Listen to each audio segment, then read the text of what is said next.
velkomin að Rauðaborðinu.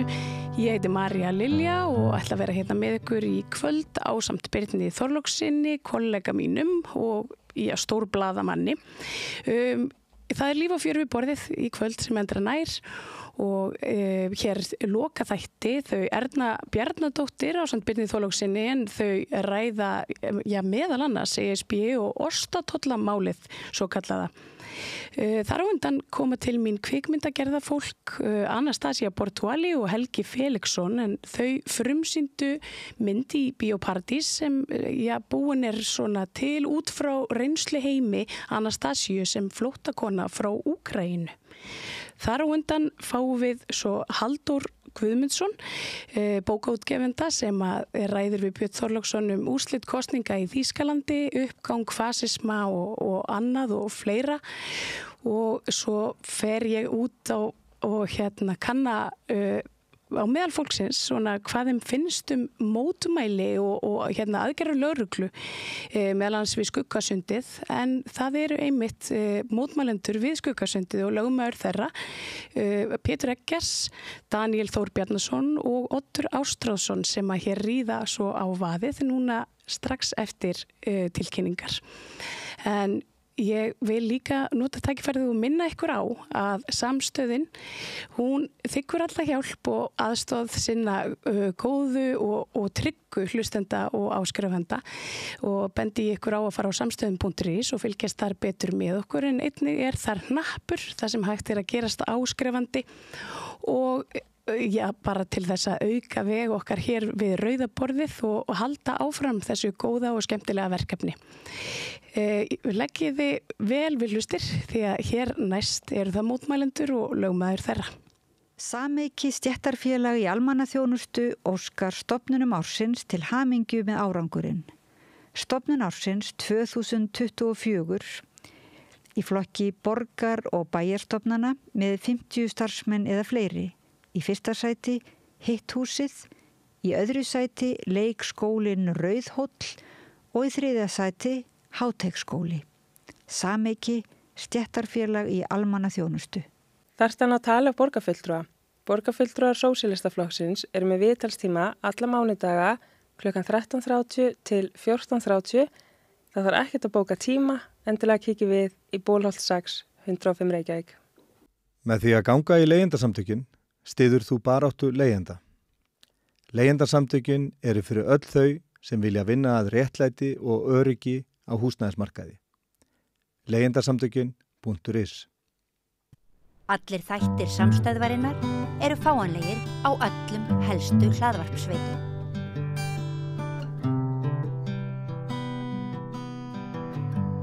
Já, komið sæl aftur og velkomin að Rauðaborðinu. Ég heiti María Lilja og hjá mér eru mótmælendur nokkuð frægir, myndi ég segja, og lögmaður þeirra, Daníel Þór Bjarnason, Pétur Eggers og Oddur Ástrás, verið velkomnir. Takk fyrir. Herðu, þið hafið staðið í stóru, svona í síðustu viku, það var aðalmeðferð í frægum mótmælum, Skuggasundi og bara svona einfalda, bara hver eru eftirkostir, hvernig líður manni eftir svona svona upphaf af málaferlum? Ákveðið spennufall myndi ég svona segja. Það var langur dagur á föstudaginn en enga síður mjög áhugavert og maður hefur svo sem ekki staðið í þessu áður þannig að maður hefur ekki reynslu til að þú veist svona bera þetta saman við en mér finnst ég bara líka fullur af krafti og orku og það er svona mitt take allavega. Hefur fundið fyrir meðbyr? Já, mér finnst það, algjörlega. Náttúrulega margt í upptökum sem voru spilaðar fyrir dómi á föstudaginn síðastliðinn og sem að kannski opinbera svolítið orðaræðu sem virðist vera ríkjandi innan þessar stéttar og það verið að svona afmennska fólk svolítið og aftengja sig mögulega við þá gjörningar sem að menn að standa í. Tóttu því svona eins og þeirra það er talað mótmælendur sem dýrið Já, meðal annars. Og það sé gaman að sprauta. Já, meðal annars og maður finnur að fólk svona svolítið hissa og trúir kannski ekki eiginlega sínum eigin eyrum að þetta sé orð sem að vera að láta falla. Þannig að umræðan, þú veist, bara frá mínum bætir þá finnst mér umræðan þú veist, jákvæð og að það sé verið að ræða þessi mál. Þar sem ég tel að oft á tíðum þá eru þeir hópar sem verða kannski verst undir í samskiptum við lögregluna, hópar sem að kannski hafa ekki sterka rödd. Og því tel ég að öll umræða í kringum þetta mál sama í hvaða áttum fer, þú veist, hún jákvæð að þetta sé samtal sem sé í gangi. Það er svona mitt take svolítið. En þú Pétur, þú tókst nú svolítið mikið af myndböndum eða svona safnaði saman og hafði birt á þínu samskiptamiðlum. Var eitthvað í gögnunum frá lögreglu sem var svona, kom þér óvart eða var þetta finnst þér þetta að hafa svona bara rennt stóðum undir það sem þú varst að reyna að sýna á þínum miðlum? Já, ég myndi segja það var nú lítið sem kom á óvart en margt til staðfestingar þar sem að okkur grunaði.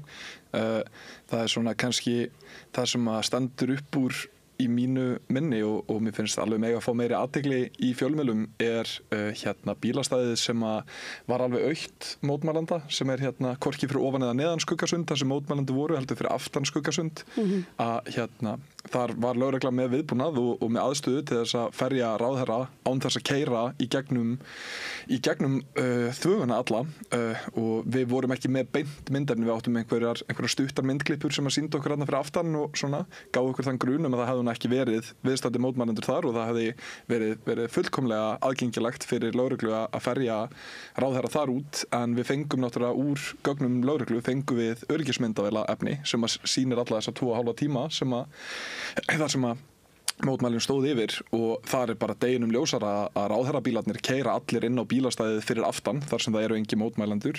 Það virðist sem svo að þeir hafi nú bara ætlað sér að sækja ráðherrana þarna fyrir aftan til að byrja með og þeir hafi mögulega fengið þá önnur tilmæli um að snúa við á þarna seinustu sekundu en það var svona dálítið gott að fá það fyllilega staðfest að það var raunin og það er engin efi það þannig að svona ásetningu lögreglu er kannski eitthvað sem maður má leyfa sér að efast aðeins meira á þessum tímapunkti. Já, þú heldur að þeir hafi bara verið að kynda undir einhvers konar óöld með þessu? Ég held það, já. Mér sýnist það bara á öllu að þetta sé tilbúin upp þótt það er sett upp í aðstæður sem eru erfiðar án þess að það þurfi.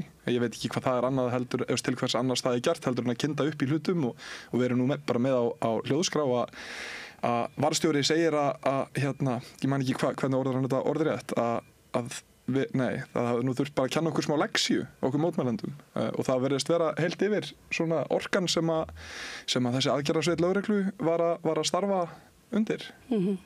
Það var nokkuð erfitt fyrir ykkur að ná fram þessum gögnum, öryggis- og búkmyndavéla gögnum frá lögreglu. Veistu eitthvað, ég meina hvers vegna var það eitthvað flókið? Já, sko, lögregla hefur að okkur sýnist almennt það verklag að reyna að halda þessu myndefni hjá sér og passa vel upp á að það fari ekki í neina dreifingu. Og ég tel að það sé svona megin ástæðan fyrir því að okkur reyndist töluvert erfitt að fá þessu gögn fram í málinu. Þetta fór þannig, sko, áður en við höfðuðum málið þá hafði ég sendt bréf til lögreglunar á höfuðborgarsvæðinu og óskað eftir afriti af þessum gögnum, þessum myndböndum úr búkmyndavélum lögreglu og fengið synjun. Og svo þegar við stemdum málinu inn þá skoruðum við á Íslenska ríkið að leggja þessu gögn fram. Ríkið ætlaði upphaflega ekki að gera það en það var í raun fyrir áeggjan og eiginlega að kröfu dómara málsins að ríkið lét loks til leiðast og lagði þessu gögn fram. Og þá held ég að sé ágætt að velta því aðeins fyrir sér hver er þá yfir höfuð tilgangur með því að lögregla beri búkmyndavélar.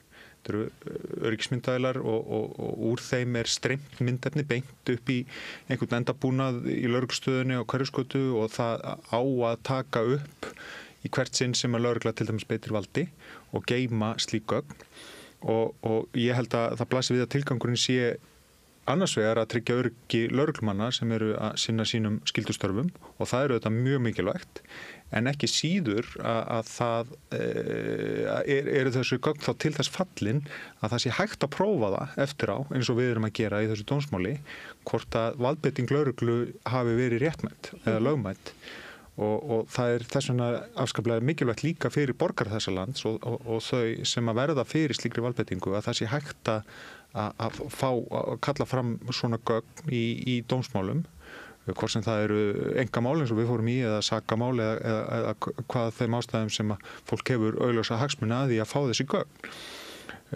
og ég verð að segja fyrir mitt leyti að gögnin í sjálfu sér sko þetta myndefni leiddi í sjálfu sér ekki kannski margt í ljós atvikin sem við ekki vissum fyrir enda höfðu þau verið mynduð mjög rækilega af fólki sem var þarna á vettvangi af mótmælendum sjálfum en það sem var kannski einna helst afhjúpandi að mínu áliti og þá tala ég nú kannski meira bara sem borgari í þessu landi en sem lögmaður þessi orðræða og það hvernig lögreglumenn tjá sig bæði fyrir og meðan á þessum látumöllum stendur og líka eftir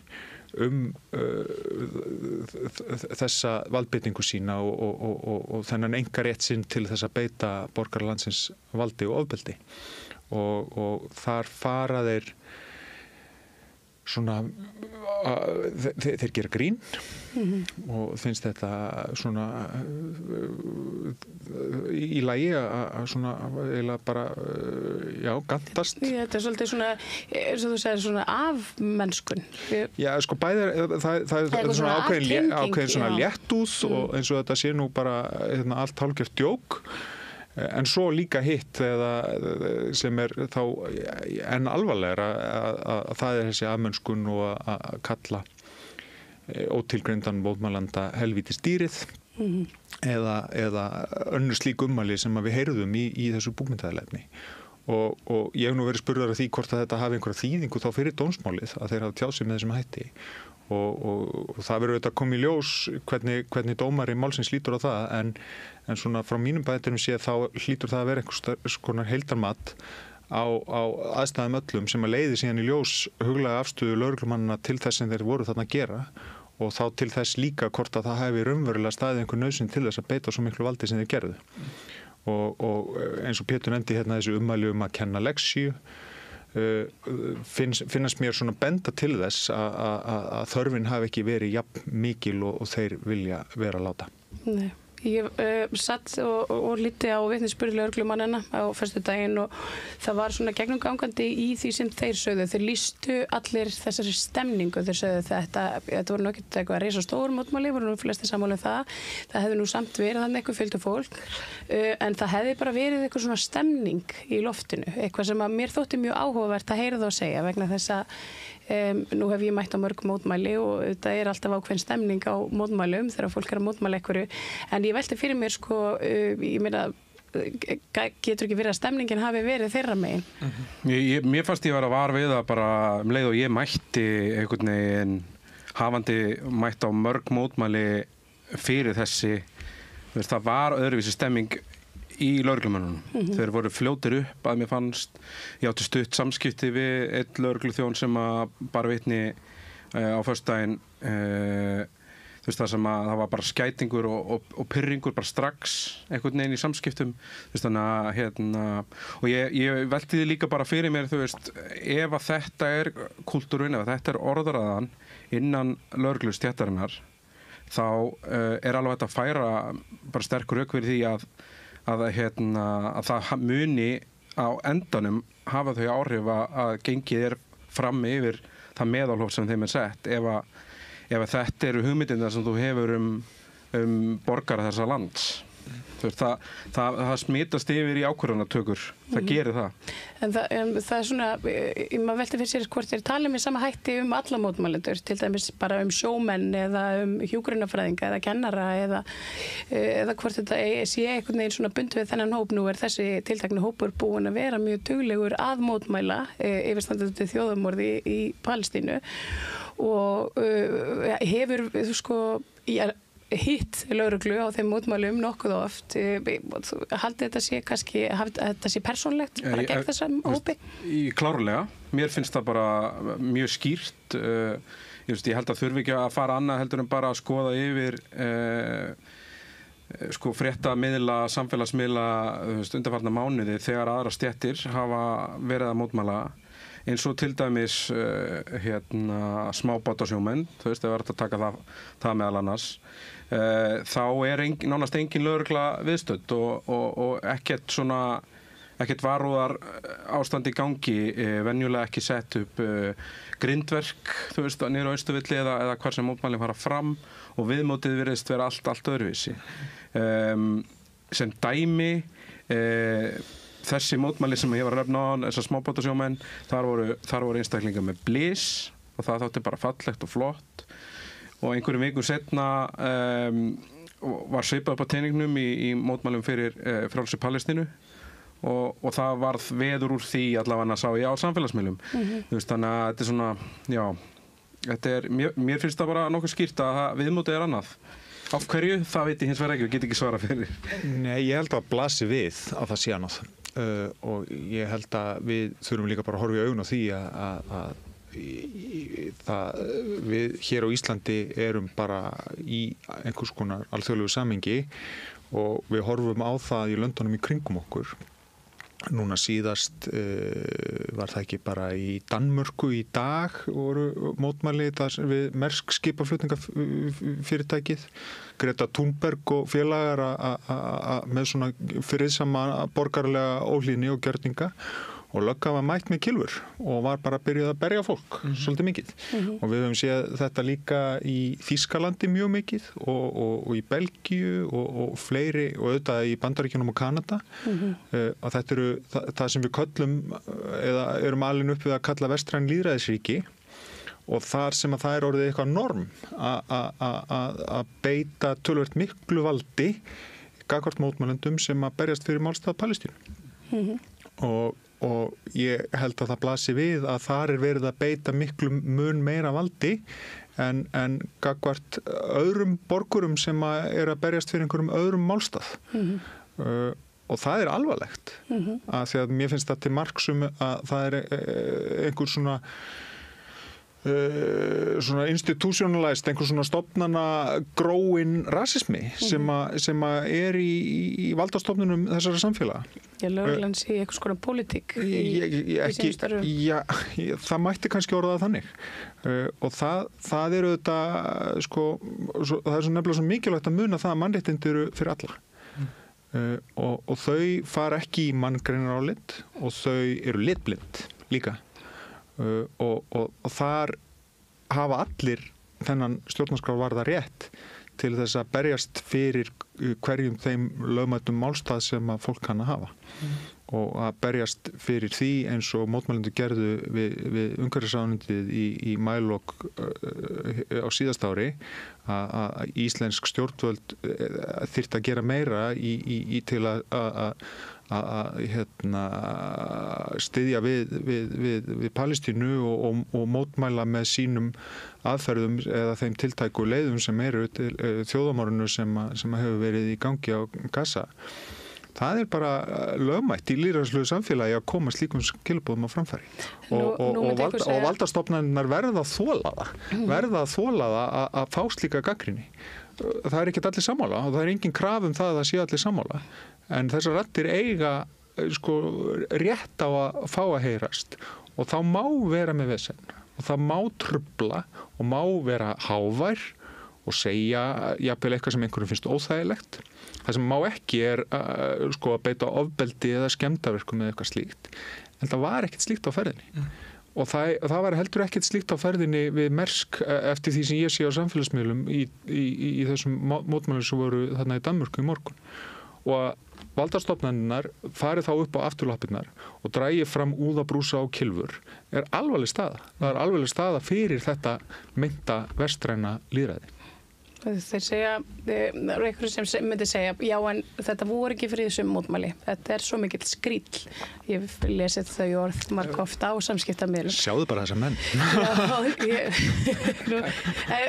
Sko, og hérna, já, og ég meina, og þetta er svona, og þetta er skríll sem að hérna gengur fram með hörku og offorsi og frekju og ofbeldi myndi kannski einhver halda fram. Ofbeldi myndi þá felast í því að leggjast á götur og stöðva umferð eða eitthvað svoleiðis. Já, ég meina þetta er náttúrulega bara það sama og við heyrðum þáverandi dómsmálaráðherra að standa fyrir fram að myndavél og láta út úr sér í kjölfar árásarinnar þarna í fyrra. Að þarna er hundurinn grafinn, þetta er mál sem að varðar okkur öll að þessu leyti að við horfum, ég meina Sjálfstæðisflokkurinn boðaði til setumótmæla inn í fundarherbyggi af ósætti við það að fá ekki að halda fundarherbygginu sínu. Þetta er mögulega að við ætlum að tala um hérna stiga lögreglu í valdbeitingu, þá eigum við líka að horfa að stiga okkar til mótmæla og það að trufla umferð eða stunda setumótmæli er bara algjör grundvallar aðgerð sem við eigum að geta haft rétt á.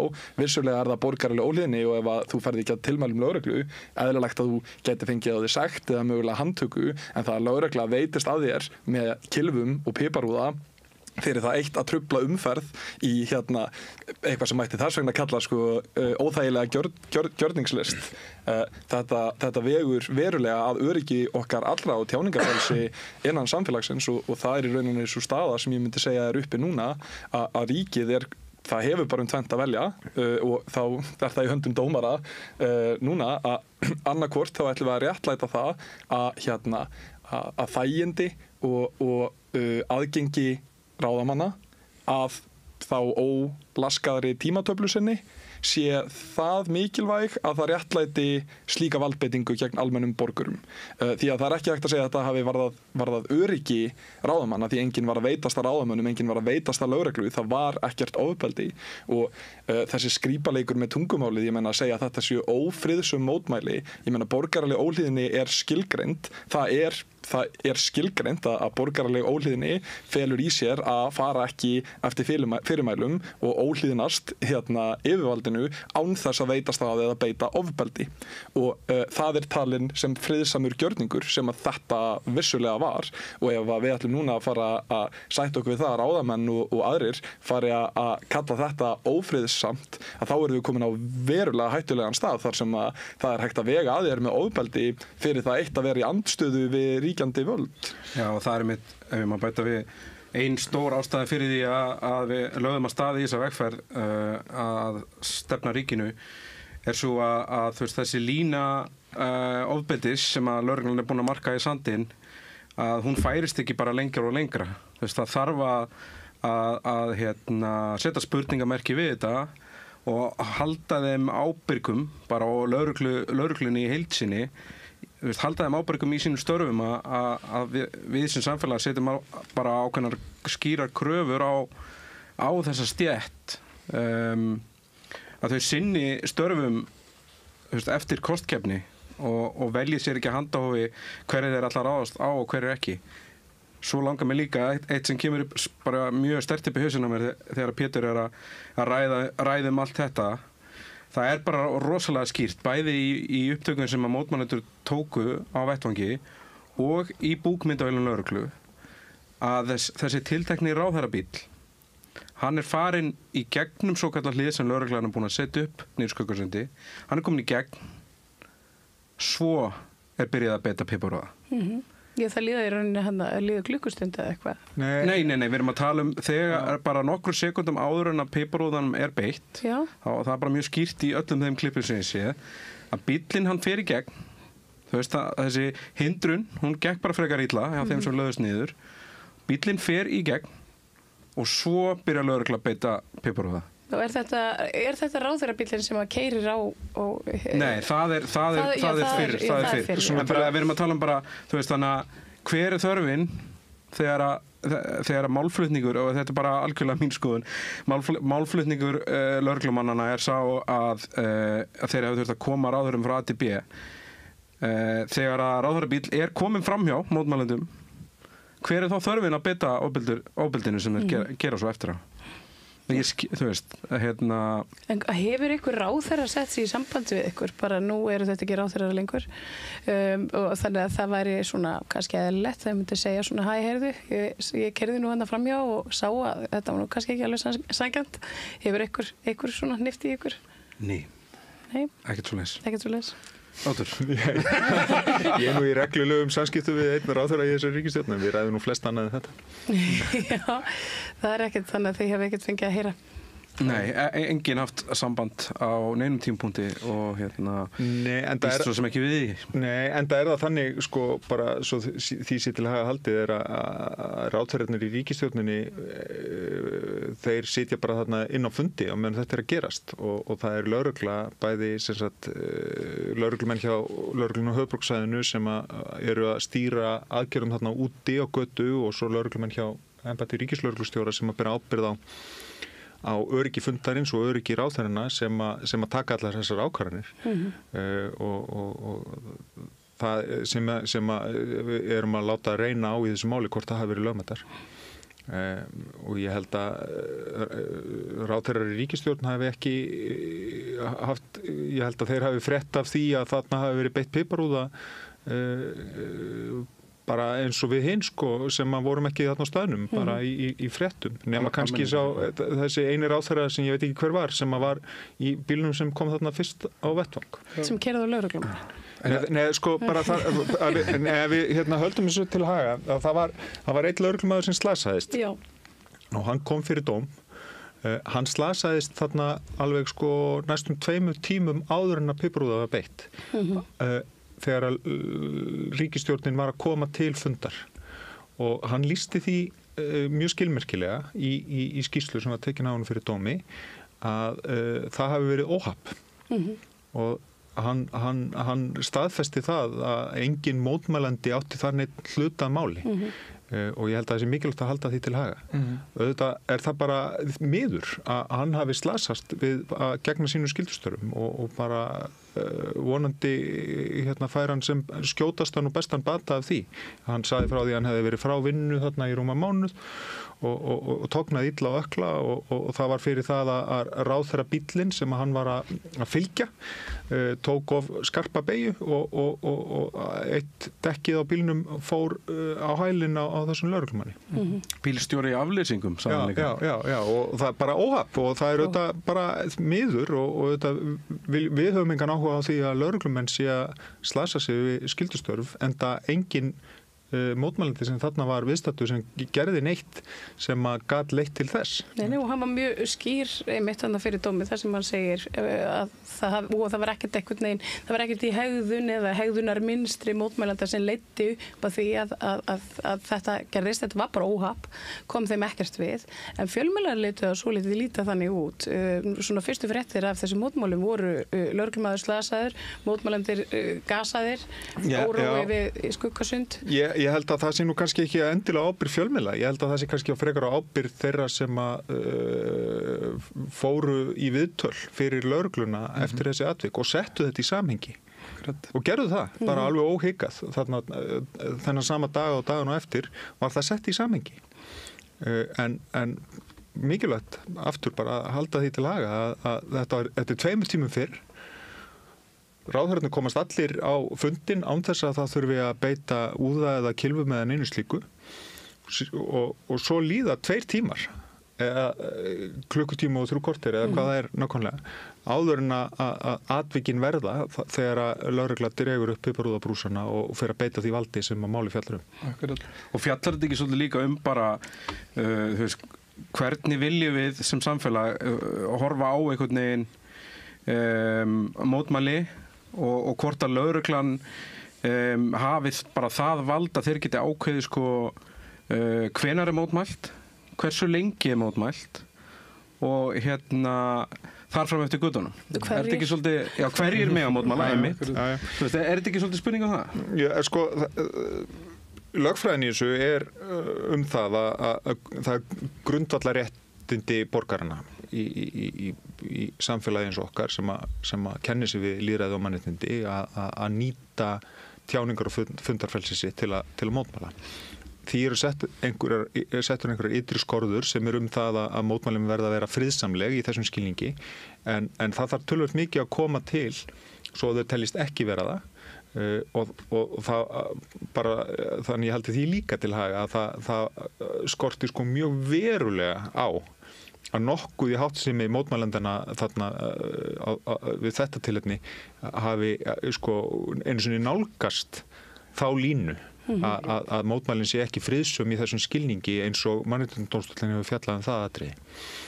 En svo það þannig að jafnvel þó að mótmæli séu friðsum þá kunna að koma upp aðstæður þar sem að ríkisvaldinu heimilt að skerða þessi réttindi og það þarf þá að vera í þá einhvers lögmæts tilgangs og það getur verið bara að tryggja allsherjarreglu og almannafrið og eitthvað slíkt en þá þarf líka að ganga eins skamt og kostur við að tryggja að þeim tilgangi verði náð og þetta rauninni fjallar lögfræðin í málinu.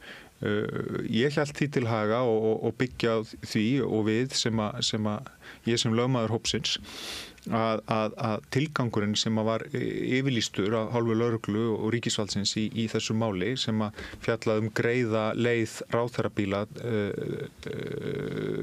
frá fundinum hafi við þessar aðstæður ekki dugað sem lögmætur grundvöllur svo mikillar valdbeitingar.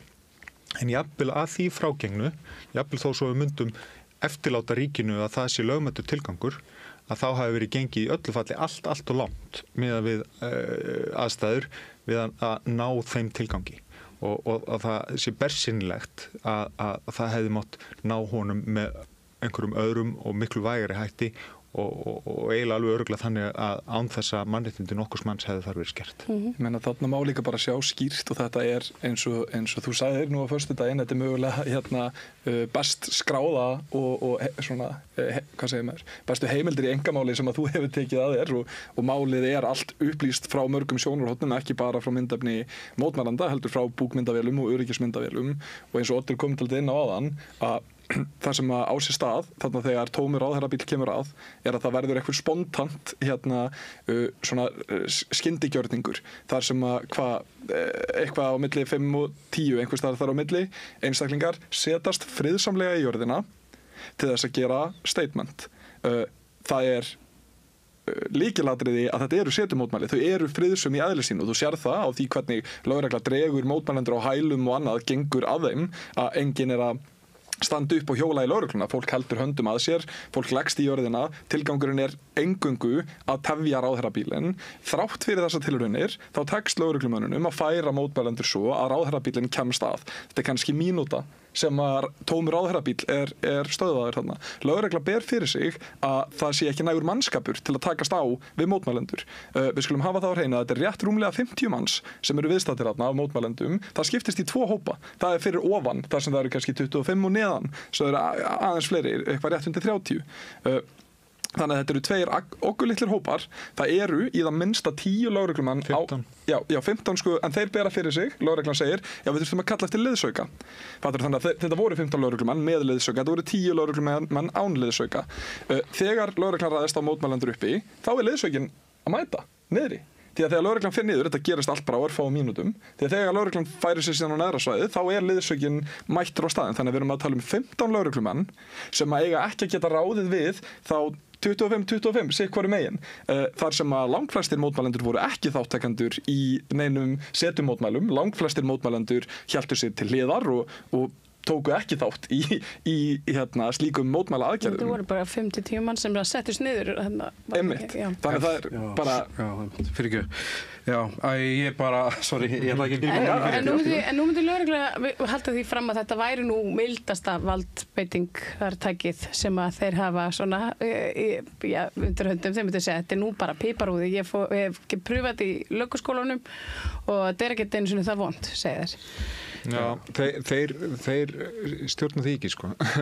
Það eru í fyrsta lagi reglur að gilda valdbeitingu lögreglunar sem eru settar á grundvelli lögreglulaga. Það sem að valdbeitingunni stigskipt. Þetta sett í svona stiga og þar notkun piparúða á næst hæsta stiginu með notkun kylfa og rafvarnarvopna eins og það kallað, svona rafbyssa, og eina sem er á hærra þrepi að nota beinlínis skotvopn. Og þessi valdbeitingarstigi settur fram í þeim tilgangi að það þurfi í hvers konar valdbeitingu að vera ljóst að valdbeiting sem er á neðra þrepi dugi ekki til. Til að ná því markmiði sem það stemt og sem að þarf þá þetta líka aftur að vera lögmætt. Þannig að lögregla getur ekki bara beitt piparúða af því bara og svo það líka þannig að það hefur verið farið yfir það til dæmis aftur í þessari dómaframkvæmd Mannréttindadómstólsins sem við vorum að fara yfir og kýta þarna í þessu málflutningi á föstudaginn að piparúði getur bara valdið fólki töluvert miklu tjóni. Og það að beita honum er ekki léttvægt og það sem að mér fannst kannski einna alvarlegast líka við þessi atvik að þeir báru það fyrir sig að þeir hafi þarna verið með stóru brúsana sem að með piparúða sem að þynnra blandaður en sá sem þeir bera alla jafna í sínu lögreglubelti sem í minni brúsum og þessi stóru brúsar séu ætlaði sérstaklega í svona crowd control, í svona mannfjöldastjórnun. Það sem maður sér síðan á myndefninu að þeir beita úðanum með því að sprauta af mjög stuttu færi, nokkura sentimetra færi, 5-10 sentimetra færi, beint í andlit og augu tiltekinna mótmælenda. Og þau voru 2 sem að urðu svona bara svo allar sanngirni sem gætt verst úti í þessum atvikum Kusa og Krista einn lögreglumaðurinn tæmdi úr næstum 2 brúsum í andlitið á Kusa sem stóð og sveiflaði fána.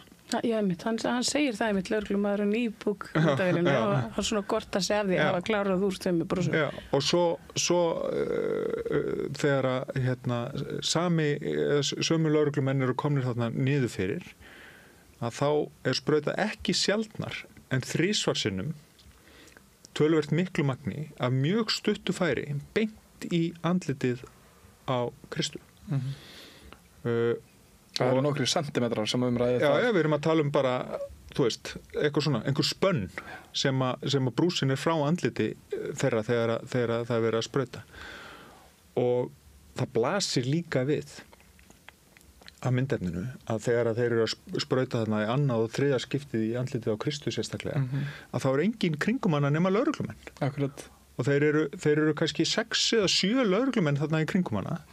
Og henni dauðbregður auðvitað við þessa valdbeitingu og ítir á móti og stendur upp og er í örvæntingu og örvinglan. Það er að komast. Þú sérði ekki neitt. Nei, og sér ekki neitt. Blinduð af meysi. Mikilvægt að koma því að hún með hendur í vösum. Já, fyrir utan það. Þetta að eiga sér stað. En að halda því fram að vægari valdbeiting hafi ekki dugað til að koma henni úr akstursleið ráðherrabílsins við þessar aðstæður augljós þvæla.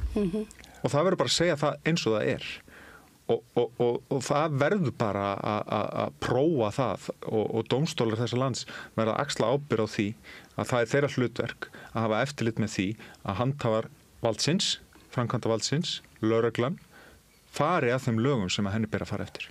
Og það tel ég alveg augljóst að það ekki verið gert í þessu tilviki. Líka mikilvægt að draga það út í ljósið að 12. júní eftir þannan atburð þá beitir Arnar, sami yfirvarðstjóri, er það ekki titillinn hans? Hann beitir piparúða fyrir utan Alþingi, það er líka til á myndefni, ekki partur á okkar máli, en nákvæmlega eins atriði, þar sem það er stelpa, ætla hún sé kannski 1,60 á hæð, ef ég á að giska, og getur hún ekki verið mikið yfir 50 kíló á þyngd, og hún standur ein, andspænis held í 4 lögreglumönnum, og vinur hennar hleypur að henni og ætlar að draga hana tilbaka þar sem lögreglan er að reyna að rýmka fyrir för annars ráðherrabíls og Arnar úðar þau bæði margsinnis, það er engin ógn þvert á móti, þá er þarna vinur hennar að reyna að draga hana úr aðstæðum og hún stendur sem mótmælandi og vill standa sína plikt sem mótmælandi Hann ekki að ógna einum eða neinum og eins og ég segi 50 kíló, Arnar ræðist á hann. Við skulum líka fara við það þegar mótmælin voru þarna við Lækjartorg hjá stjórnarráðinu að þar 13 ára strákur sem hafði verið með vatnsleysanlega málingu á svæðinu. Strákur sem á svo sannarlega erindi í þessi mótmæli að vissulega getur fólk farið yfir einhver mörk og þá eiga svo sem að vera afleiðingar fyrir einhverjum hlutum, myndi ég halda. Þetta barn. Já, þetta barn sem var með vatnsleysanlega málingu á mótmælum og það sem Arnar, sami maður gerir að hann tekur augljóst, þetta allt á myndbandi, það sést að drengurinn tekin og hann getur stýrt honum með annarri hendi ójátnuðum, það óyfirbugðum og getur bara dreigið drenginn til. Hann fleygir honum í jörðina, sparkar honum niður með hnénu, setur allan þunga aftan og ofan á báðar hendurnar hans til þess að taka sér góðan tíma í að sækja handjátnin, játna drenginn, síðan dregur hann drenginn af svæðinu með þannig hætti að hann lyftir hendinni það hátt upp að þú veist ég veit ekki hvort hann hafi fengið sjúkrahútt á þessi strákur eða ekki en það augljóslega hafa verið meiðsli við svona meðferð því að ég gæti ekki leikið þetta angol á hendinni og svona fer hann með barnið út af mótmælunum. Þú veist, sjáu þið fyrir ykkur lögregluna að koma svona fram við mótmælendur hjá kennarasambandinu eða í mótmælum kennara eða þú veist, þetta bara ítrekað ofbeldi af hálfu lögreglu í garð mótmælanda eins og við komum dálítið inn á áðan og það virðist vera ákveðin hópur sem að lögreglunni bara mislíkar og hún leyfir sér þar að leiðandi að beita ofbeldi án þess að það sé nauðsyn til og ef að þetta á að fá að ganga afleiðingalaust þá hlýtur nú að vera einhver alvarleg gjá sem við megum búast við að myndist á milli alþýðunar og lögreglunar. Þú veist, þetta gengur ekki og það að sami maður sem að í yfirmannastöðu fái ítrekað fyrir fram að myndavélar að brjóta svona af sér og að lögreglan bregðist við þessu með að fara bara full force í einhvers konar PR-herferðir eins og við rættum líka aðeins áðan sem bara eitthvað sem ég vona að einhverjir í háskólanum fari bara stúderi því að það líka mjög vel skráðsett að lögreglan og vísir reyndu til dæmis að mála það upp eins og að mótmælendur í Skuggasundi svo þeir hefðu komið að bílaíkveikju hjá lögreglumanni síðan fór ég og ásamt fleirum og fórum að rannsaka þessa staðhæfingu hvað var verið að tala um þá var þetta íkveikja frá 2022 sem tengt við skipulagða glæpastarfsemi algjörlega út fyrir nokkurn menningaheim mótmælanda og á ekkert erindi eða enga tengingu við nokkurn mann eða aðstæður þar. Þetta var nokkið fyrsta skipti sem að lögregla spyrnir saman þessum hópum Nóborðas og félagið Ísland-Palestína, fólk sem að ég berst fyrir réttindum innflytjenda og flóttafólks og skipulagðra glæpastarfsemi. Það var nú bara Pétur Benediktsson sem að hafi bara hann svona reið og vaðið þannig í tjaldmótmælunum fyrir framan Alþingishúsið. Það hefur náttúrulega líka bara verið vinsælt á ákveðnum fjölmiðlum að reyna að búa til hugrenningatengsl á milli fólk sem að hinga kemur sérstaklega frá Miðausturlöndum og þá eru þau sem að styðja þeirra málstað samsömuð líka við skipulega glæpastarfsemi eða jafnvel hryðjuverkastarfsemi algjörlega ósekju. Tengi. Og þetta er hluta því sem við ræddum áðan um svona þennan stofnanavædda rasisma sem að fólki í valdastöðum og í ákveðnum fjölmiðlum tekur virkan þátt í að viðhalda og styrkja og færir línuna. Rauði þráðurinn í gegnum öll þessi dæmi sem við erum að nefna hérna náttúrulega aftur bara eins og ég sagði í byrjun þessi ákveðna afmennskun sem á sér stað þegar að svona orður er látin falla. Þú nefnir Bjarna Ben með tjaldmótmælin. Þar líkir hann mótmælendur sem hryðjuverkamönnum. Og orðuræðan, þú veist, þetta tegir sér svo bara áfram, þú veist, inn í greinilega lögregluna að einhverju leyti að því að þeir afmennska það fólk sem er að berjast fyrir málstæði Palestínu og mér finnst það stóra hættulegt að ég tengi það líka við að ég tengi það líka við ég sjálfur er að starfa með mjög viðkvæmum hópum í okkar samfélagi og það er fólk með geð og fíknivanda meðal annars og ég tek eftir í mjög skýrt hjá þeim hópi almennt og ég hef séð vísaði rannsóknir tengt því að þessir hópar þeir treysta ekki lögreglunni og það er að vissu leyti vegna viðmóts lögreglunar þegar að mætt er á staði og ég get bara sagt það fyrir viss og ég í rauninni bara orðið vitni að þannig aðstæðum að það skiptir varla máli hvort að líf fólks sé að veði það vill ekki hringja í lögreglu og það líka hægt að tegja þetta lengra, það vill ekki fara á spítala af því að viðmótið oft á tíðum svo ljótt og ljót orðlátin falla í garð viðkomustu hópana í þessu samfélagi og mér finnst þetta bara svona kjarna svolítið þessi orð sem látin falla í þessum upptökum að þú veist, þetta hefur viðgengist lengi, það vita það flestir sem að vilja vita og þetta bara stórhættulegt, þú veist, það skiptir í rauninni ekki máli hversu snar klikkað ég og hversu mikið það þurfa að kenna með leksíu.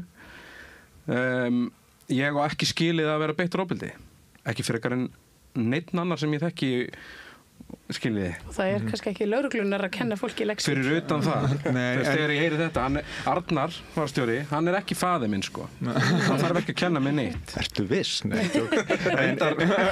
En ég vil bara fá bæta við það, því að ég held að þetta sé alveg hárrétt sem Daniel að segja afmennskun, sérstaklega þessa hóp sem hefur barist fyrir málstað Palestínu og af því ég held að það sé líka leið sama afmennskun og gerir það að verkum að vestuveldin, við sem að búum hér við mestu forréttindin og mesta öryggið, snúum blinda auganu að því að það sé verið að fremja þjóðamorð og að þar séu tugir eða 100.000 sem verið að myrða með skipulegum hætti og að það sé verið að gjöreyða híbýlum fólks og leggja öll lífsskilyrði þeirra í fullkomna rúst og við sem að hreykjum okkur að því á tildögum að vera síða fólk gerum ekki neitt.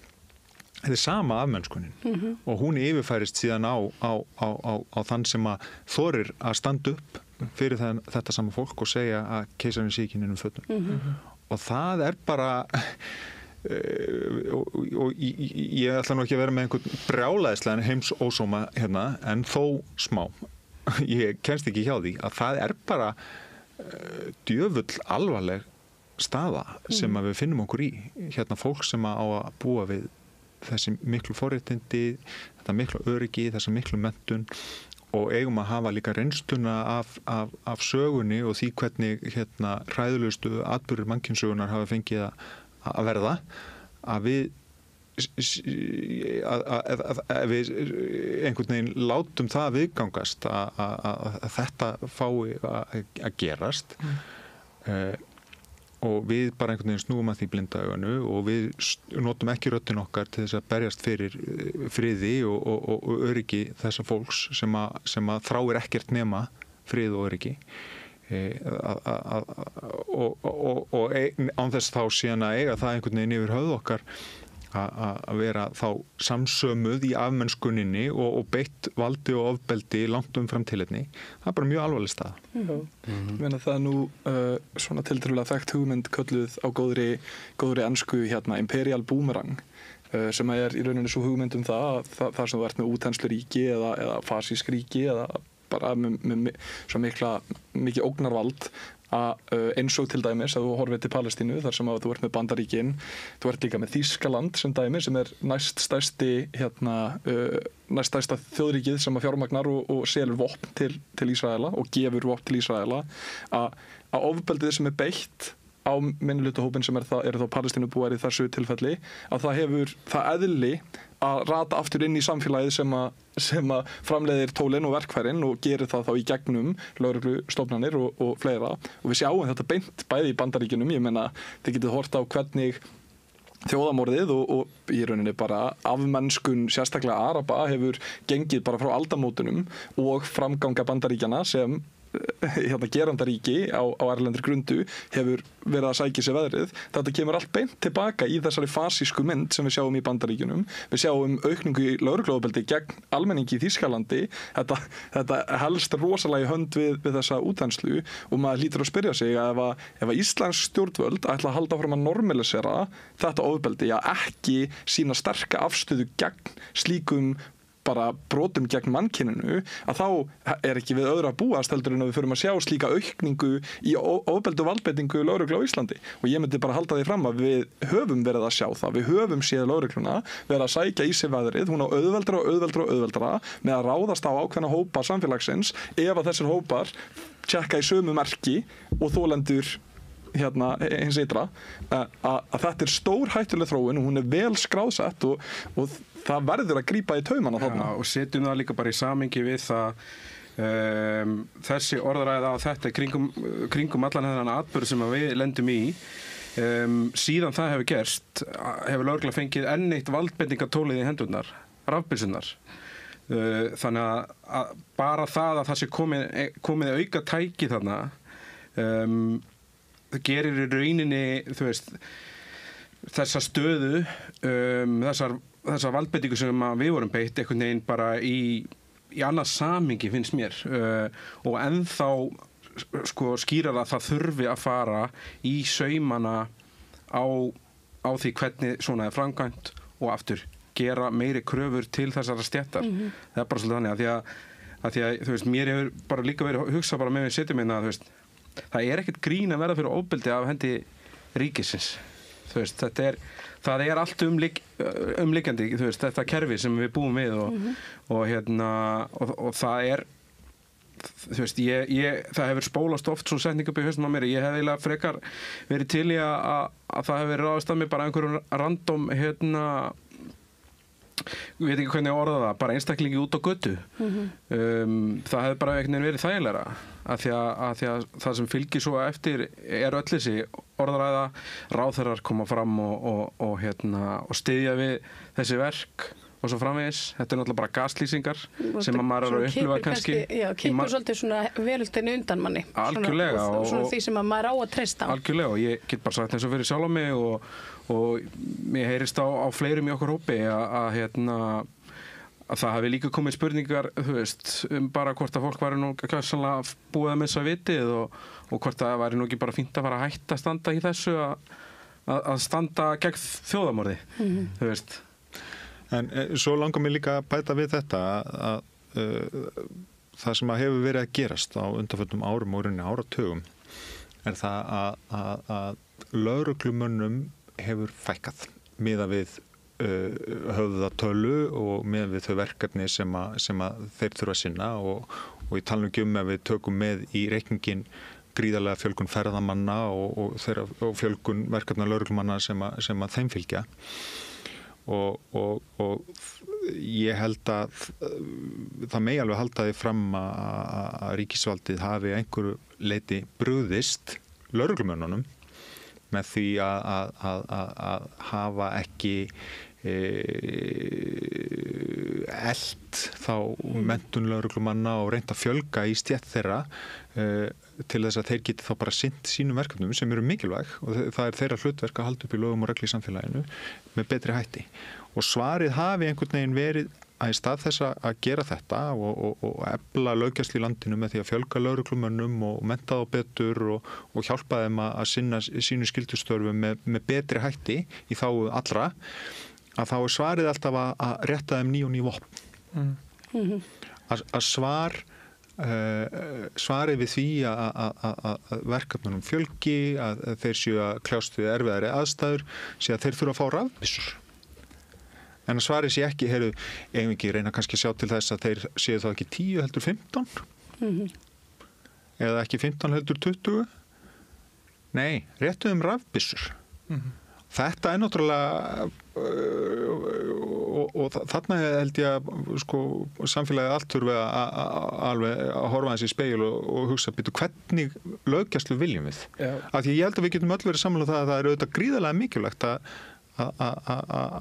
lögregla sé í stakk búin að sinna því sem henni ætlað að sinna, að halda uppi reglu og lögum og rannsaka glæpi og sjá til þess að við lifum hérna öll í friðsamlegu samfélagi. En ég alveg samferðun það að þeim markmiðum miklu betur náð með því að fjölga lögreglumönnum og mennta þá betur frekar en að rétta þeim fleiri vopn. En þar þarf náttúrulega að líta aðeins í saumana á því hvernig lögreglan fær rafbyssur og hvaðan það kemur. Ég meina, þú veist, ég skal haldið til haga ávallt þegar við ræðum þessar rafbyssur lögreglu að það er farið fram hjá Alþingi, hann hvað heitir hann fyrir? Jón Gunnarsson. Já, Jón Gunnarsson, sem að Johnny the Gun, the stun gun.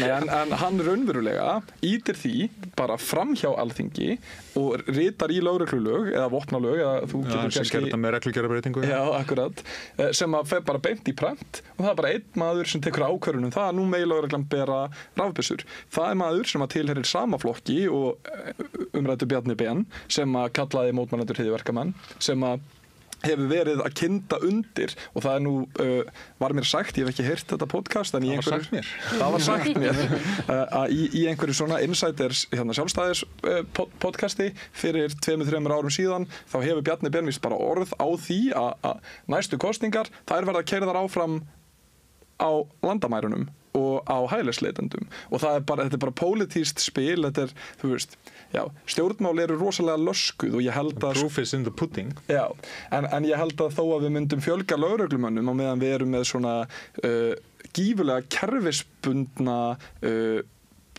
ofðring eða hlutgerfingu einstaklinga í samfélaginu og jaðarhópa. Ég hef nú bara sjálfur frá úr barnæsku minni umgengist mikið af fólki sem er bara talsvert jaðarsett, bæði fátækt, foreldra fíkla og annað og aðkoma lögreglu að svona erfiðum aðstæðum þar hefur ekki verið góð og ég hef aldrei, síðan ég var barn, fengið þá tilfinningu að lögreglan sé með fólkinu sem að þarf hjálp í liði og það fólk er oftar en ekki jaðarsett eins og Danni kemur inn á áðan og ég er vissulega sammála því að ef maður subscribar þá hugmynda að við viljum öll hafa löggæslu sem að er að einhverju leyti með þennan valdbeitingarétt sem að bara heilt samtal út af fyrir sig að það gerir kannski eitthvað fyrir eitthvað skilurðu, en ekki fyrir þann hóp sem er að verða fyrir lögregluofbeldi. Ég held að það sé aðeins Sikkur umræðan. Já, sikkur umræðan. En kannski bara svona rétt að lókum, hvenær er von á dómi, dómsúrskurði? Að lögum þá á að dæma í svona máli innan 4 vikna frá málflutningi. Ok, þannig að það er bara styttist. Já, og það var bara það sem að dómarinn lauk þinghaldinu á þarna á föstudaginn að við mættum bara gera ráð fyrir því og það yrði bara boða til dómsuppkvæðningar þegar hann er tilbúin að kveða upp dóm í málinu. Þannig að það verður þá væntanlega einhver tímann svona upp úr miðjum mars en svo er það auðvitað viðbúið að málið geti haldið áfram og farið til æðri dóms. Og ég þakka ykkur á þeim orðum, bara kærlega fyrir að koma og spjalla. Þetta er auðvitað mikið hittamál. Við hefum getað að sitja hér í allan dag langt frá kvöld.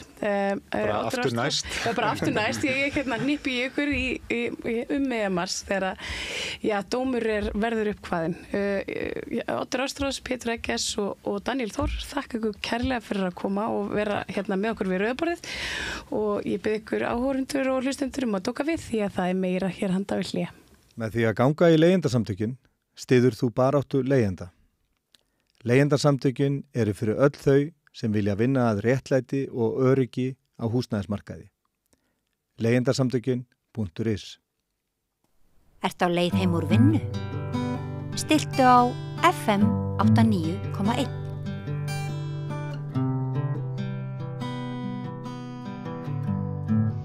Já, komið sæl. Við ætlum að kanna á meðal almennings hvað þeim þykir valdbeitingar lögreglu en eins og við höfum fjallað á samstöðinni og hefur verið fjallað núna var aðalmeðferð í máli nýmenningana sem að kærðu ríkið vegna lögregluofbeldis eða meint lögregluofbeldis þar sem þeim þótti lögregla fara frekar harkalega fram.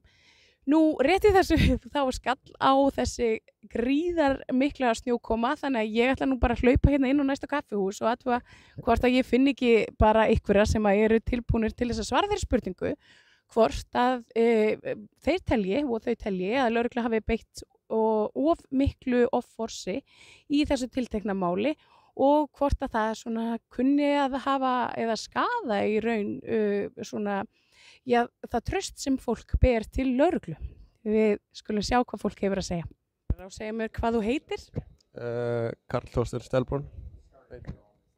Karl, segðu mér, hvað finnst þér valdbeitingu lögreglu, svona með tilliti til Skuggasunds en svona almennt gegn mótmælandum? Bara, algjörlega óþörf ef að mótmælin eru róleg, já, og ekki ofbeldisfull, þá skil ég ekki alveg akkur eftir að vera að beita mótmælendur ofbeldi, sko. Já, punktur. Já, finnst þér svona af því sem þú hefur séð mótmælin í Skuggasundi að lögregla hafa kannski brugðist of harkalega við? Já. Einfalt, takk fyrir þetta. Byrjar á að segja mig hvað þið heitir. Ég heiti Sigþór. Sigþór, finnst þér lögregla hafa beitt of miklu valdi gegn mótmælendum í Skuggasundi? Já, ég finnst það ekki réttlátt, það sem er. Nei, en á hverju byggir þetta? Hefur þú séð myndefni? Já, ég hef hort á það. Fannst það fullgróft. Finnst þér áhyggjuefni svona fyrir mótmælendur og fólk sem vill viðra skoðanir sínar opinberlega að lögregla gangi fram með þessum hætti? Já, ég finnst það. Ég finnst það ekki, það er alltaf bara partur af lýðræði að fá mótmæla og gera það friðsamlega, en já, lögreglan gekk aðeins og langt fannst mér. Takk fyrir þetta. Þetta byrjaði að spyrja þig hvað þú heitir. Ásta. Sæl Ásta. Segð mér, finnst þér að lögregla hafi beitt of miklu eða bara hæfilegu valdi við Skuggasundsmótmælin? Nú var ég þarna og ég verð bara því miður að segja að þetta var bara út í hött of mikið, því miður. Og það sem þau voru að hrópa og kalla, það er bara að þeirra stétt þegar ég ekki verið að segja það. Og já, of mikið. Allt of mikið. Og finnst þér þú bera minna traust eða til lögreglu eftir þetta? Ég veit það nú ekki. Frekar bara svona til einstakra manneskja, í starfinu sem ætti ekki verið þar. Ekki eitthvað lögreglunar í heildina, bara nokkra manneskjur sem bara eigi ekki verið lögreglumenn, held ég. Takk fyrir þetta. Sameiki stéttarfélag í almannaþjónustu óskar stofnunum ársins til hamingju með árangurinn. Stofnun ársins 2024 í flokki borgar- og bæjarstofnana með 25 til 49 starfsmenn, í fyrsta sæti leikskólinn Lyngheimar, í öðru sæti leikskólinn Gullborg og í þriðja sæti Rafræn miðstöð. Sameiki stéttarfélag í almannaþjónustu. Allir þættir samstæðuverinnar eru á YouTube.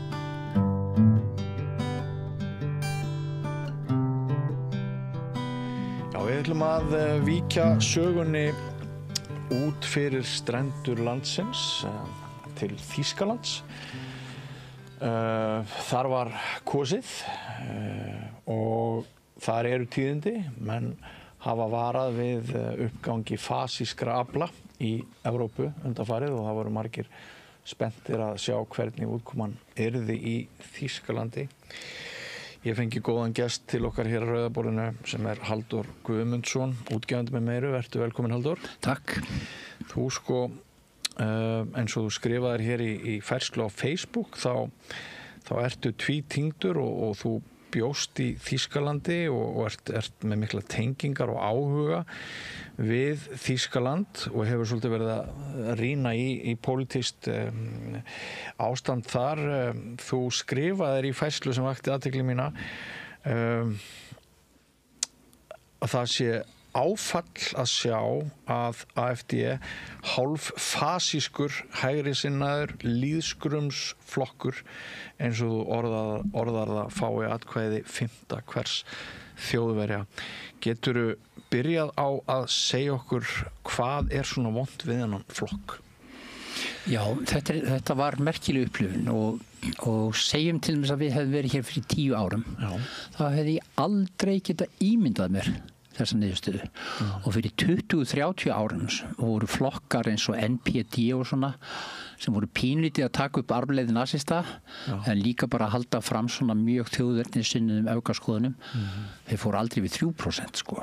Þetta var bara, þeir voru ekki inn í pólitískri umræðu í Þýskalandi og nú eru þeir stærri en sósíaldemókratar og sósíaldemókratar byðu að vísu sinn mesta ósigur bara síðan eftir stríð síðan í Vestur-Þýskalandi og þetta vekur óhug og þennan flokk kallaði þessu nafni og fer yfirleitt frekar varlega með að kalla alla fasista í kringum mig eða eitthvað slíkt en það er með sér dómur fyrir því að hann má láta tala svona sig verður að sætta sig við það en þess að innan hans eru element maður sem heitir Björn Höcke sem tala bara með mjög fasískum hætti og tala líka niður allt sem heitir sekt Þýskalands og Hitler-dæmið og það allt saman. Þú veist, flokkurinn höfðar svolítið til þeirra sem segir nú er þetta helvíti útrætt og nú tökum við okkar stöðu í samfélagi þjóða. En ég hef eins og á tilfinningunni maður svona greinir þessar kosningar að mjög margir sem greiddu þeim atkvæði voru að greiða atkvæði gegn kerfinu. Þetta er eins og við höfum séð hér og því hafið oft fjallað að það sem kerfisflokkar sem svo verða ósjálfrátt kallaðir hjá fólki sem finnst ekkert breytast þeir fá á sig þetta orð. Ég er alveg handviss um að þó nokkuð að Trump kjósendum var ekki að kjósa hann per se heldur að kjósa á móti kerfisflokkum og stjórnin sem hafi verið þannig var ósköp mátt lítil hún svona byrjaði vel en svo hélt hún ekki út og Scholz, kanslari þeirra sem var mjög góður borgarstjóri í Hamborg hann náði ekki til þjóðarinnar og hann náði heldur ekki neinum framgangi á alþjóðasviðinu hann var bara að vera að segjast og veikur leiðtogi en svo verðum við líka að hugsa hvernig þýskur almenningur hafði það þú veist hvernig það var og þeir hafa sennilega bara verið of góðu vanir skilu það mín kynslóð og yngri kynslóð fyrir alveg niður til þín og svona þetta fólk það hafði alltaf eitthvað framtíðar lofórð að eitthvað myndi þróunin væri öll í rétta átt hagvöxtur færi alltaf stækkandi velferðin kæmi með og það myndu velferðarhluti kristilegra demokrata og sósíaldemókratar tryggja lestinnar var alltaf á réttum tíma og svo fá þeir þetta allt yfir sig að það er dýrtíð að verðbólga og Þjóðverjar eru ekki eins stóískir yfir verðbólgu og Íslendingar og það er það er engin hagvöxtur ég held að hann sé 0,2% eða eitthvað og það er sem sé einhver reikningsleg stærð sem engin merkir og svo lenda þeir í COVID-inu sem það er alveg ef maður væri, ef það mætti að greina þjóðir með þeim hætti þá er mjög forvillilegt að sjá hvernig mismunandi þjóðir tóku á COVID og hvernig það fór í gegnum þetta og við skulum ekki vera kynþátt að sinna þeir segjum bara í þýsku þjóðlífi þá hafa alltaf verið mjög sterk átök milli hlýðni við yfirvöld sem er yfirgengileg og var stórt partur af þeirra vandamálum á 3. og 4. áratugnum og svo uppreisn sem verður þá þeimun æstari alveg eins og þeirra 68 hreyfingin hlut hennar fer út í Baader-Meinhof skæruliðana og þetta skapaði svona tvístrun í samfélaginu það er í gegnum COVID-ið sem þeir tóku frekar strangt á og svo fóru menn eins og mér gerir svona löndum að kæra hverju annan til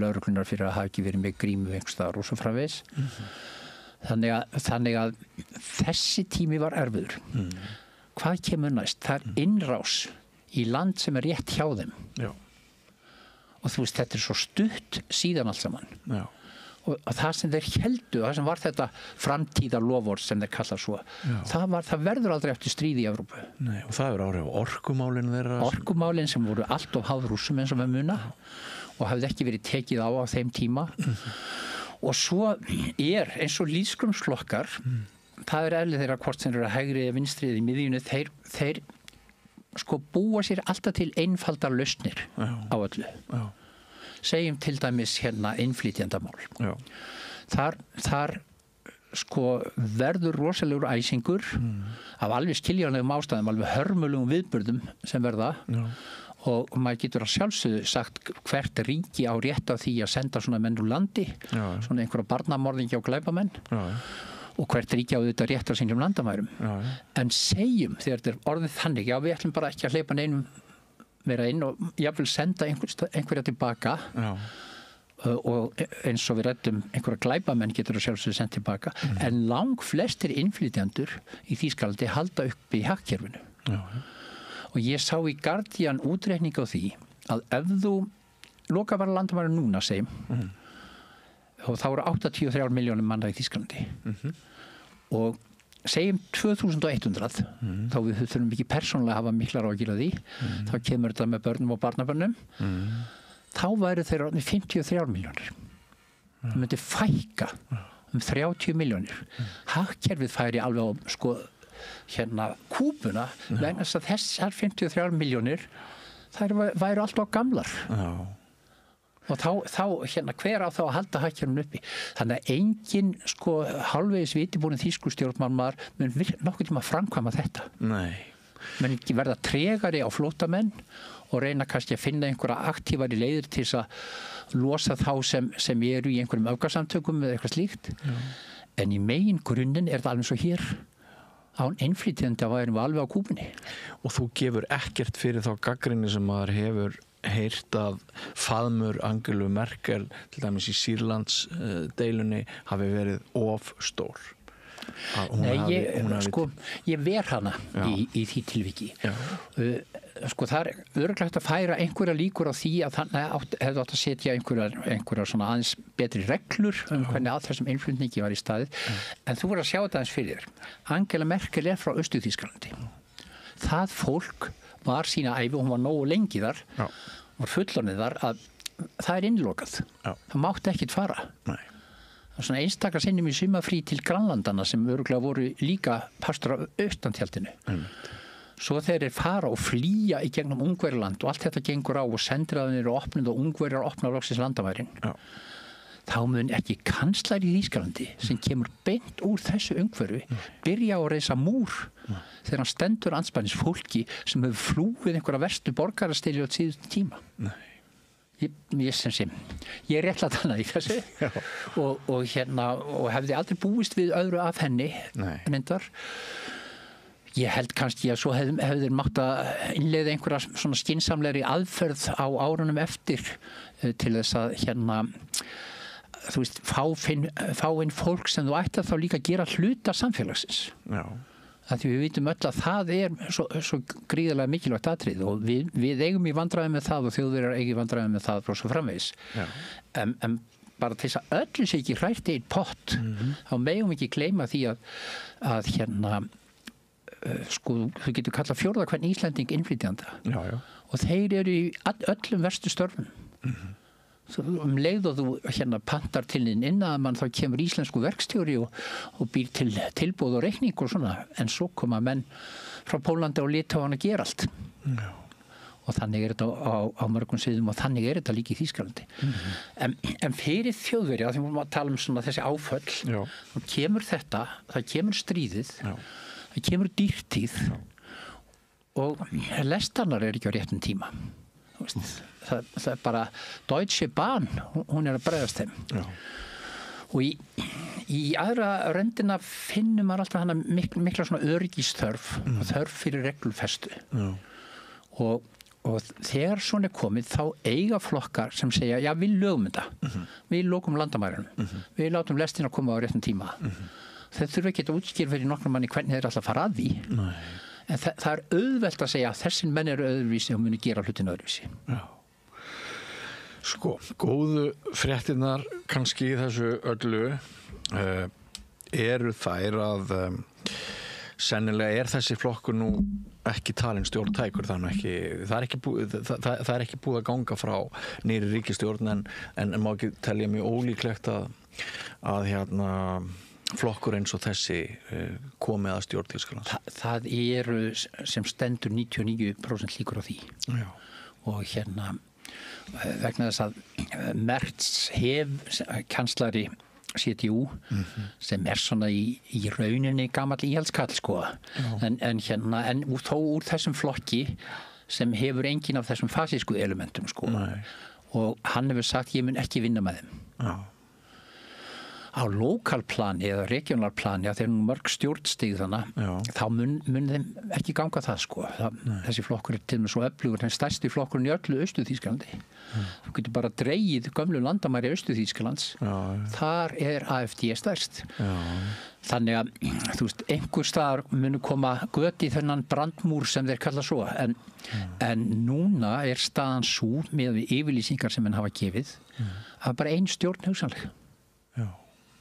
Af því að annar svona meiri vinstri populískur flokkur, þetta bandalag Söru Wagenknecht var bara einhverjum 100 atkvæða frá því að komast inn sko, þá bara 5 flokkur á þingi og einn þingmaður frá Suður Slesvík sem gömul vinnátt við Dani sem það ræður sko, en að öðru leyti þessi 5 flokkar.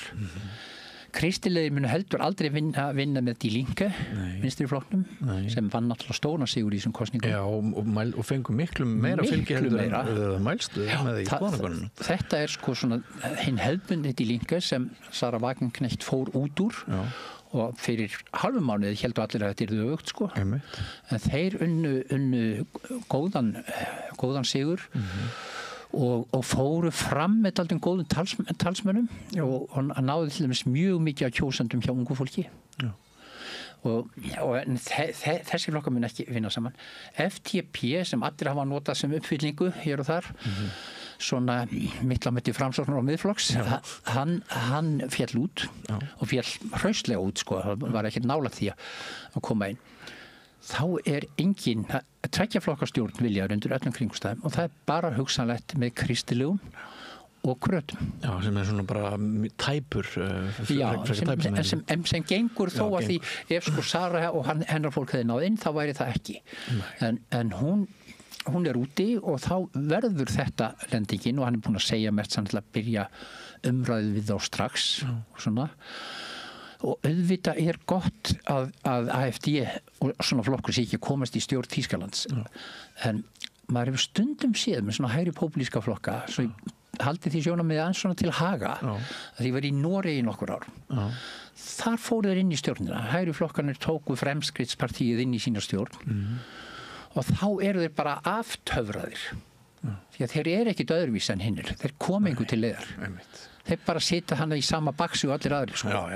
Og bara hrynja í fylgi sko. Að því leyti þá minnst að þessu regionalplani þá alveg hægt að segja sýnið hvað þið getið því að þrátt fyrir allt sko þá þetta 50 hver þjóðveri og það aldrei kunst að taka rétt á þessu núverandi stjórnandi þannig eiga ekki að koma í ríkisstjórn Þýskaland þeir alveg sammála hinum flokkunum með það og miklu næra eiga samvinnu við Die Linke sem þeir komast ekki hjá að eiga samvinnu við en þetta fólk á ekki vera þannig og það auðvitað líka mikilvægt að hafa það í huga að þetta allt svo stutt síðan það svo stutt frá nasismannum þá okkur finnst það rosalega langt þá voru til dæmis bæði Afi og langafi Robert Habecks leiðtoggræningja voru harðsvíraðir nasistar Afi hennar Alice Weidel sem í fórustu fyrir AfD var herdómari í setuliðu Þjóðverja í Pólandi rétt ímyndaður hvernig hann hefur verið nú ekki að segja það þessu fólki til last heldur Afinn og amman þetta ekki lengra svo þetta bara 2 kynslóðum undan þér sko og Þjóðverjar geta ekki lagt þessa byrði einfallega frá sér og sagt, já nú erum við allir búin að gleyma þessu og við berum enga ábyrgð sko. Þannig að þetta að taka svona flokk inn rosa stór ákvörðun sem ég finnst ekki tímabæra á þessu landsmálaplani. En ég heyri á þér að svona miða við allt og allt þá kann það stjórnarfar sem verður úr þessum kosningum að verða svona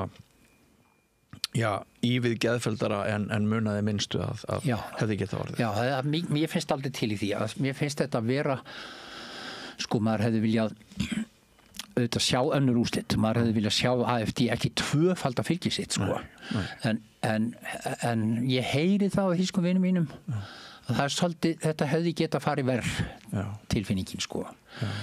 En það verður að segjast sko að stjórnin þarf að taka dálítið afgerandi afstöðu í þessum málum. Já, eins og hverju? Eins og til dæmis hvaða stöðu Þýskaland á að hafa í Evrópu. Já, einmitt. Núna þegar að Bandaríkjamenn láta eins og þeir láta og það eiginlega bara mjög torráðið hvað eiginlega greiða atkvæði með Rússum og Norður-Kóreu og Norður-Kóreu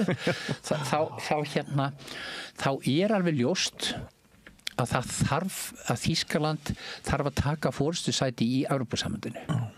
En menn ætli ekki bara láta það splundrast í allar áttir.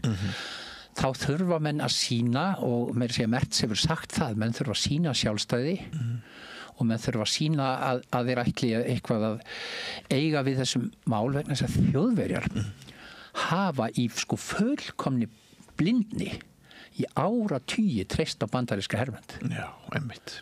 Það sko fáa hlýðina og góða vini sem Bandaríkjamann hafa átt eins og Þýskaland og svo Danmörk sem þeir eru líka að fara að djöflast á en Þjóðverjar hafa vísu sko á nokkrum punktum. Schröder vildi ekki fara með í Íraksstríðið, á nokkrum punktum hafa þeir sínt sjálfstæði, en í það heila, og þú fundið á Scholz í kringum Úkraínustríðið og svona, hann vill ekki taka þá forystu sem enn búast við af sterkasta ríkinu þannig.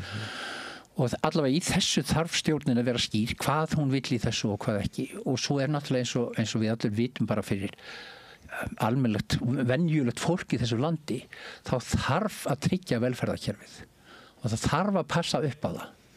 Því að tilfinningin sem svolítið núna svo að miðstéttin sér fram á að hrapa. Já. Og þá gerast alltaf mjög vondir hlutir í samfélagum.